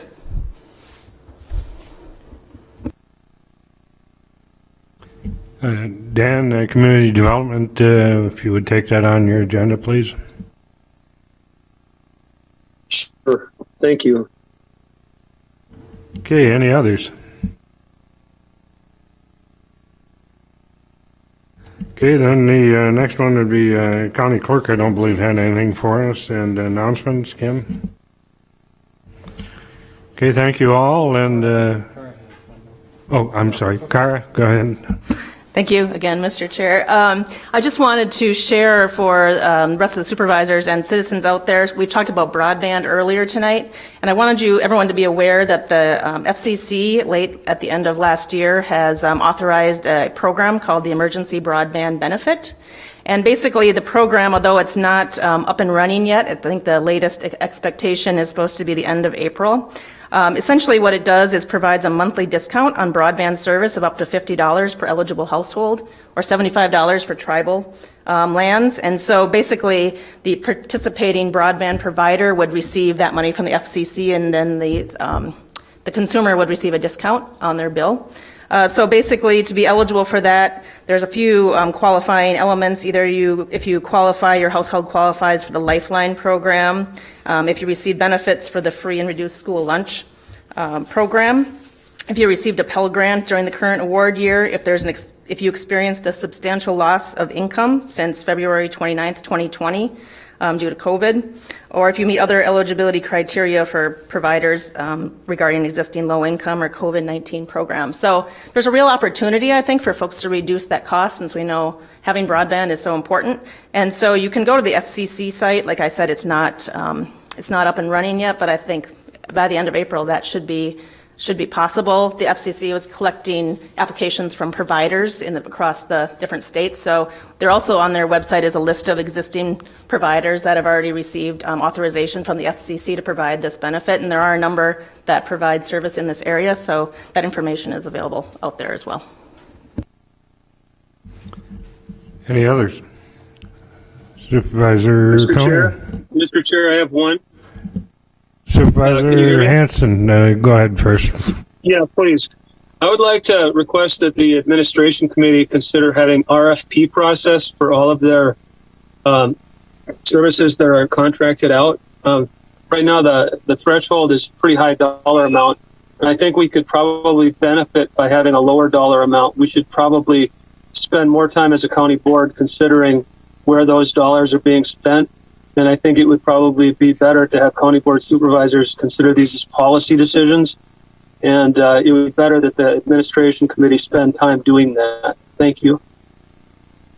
I'll forward that to the administration committee for review. And Supervisor Counter. Well, mine is I wanted to commend Adam Kostanek for his efforts to keep the county board informed on county public comments that are done by the through the staff and through I'm trying to think of the right word. I apologize, but I just, his efforts and the updates that we've been getting on our emails has been great, and really appreciate it. I see Adam smiling. He's pleased with that. Thank you. Anybody else? Very well. At this time, then I'll adjourn the meeting at 7:35. Thank you all.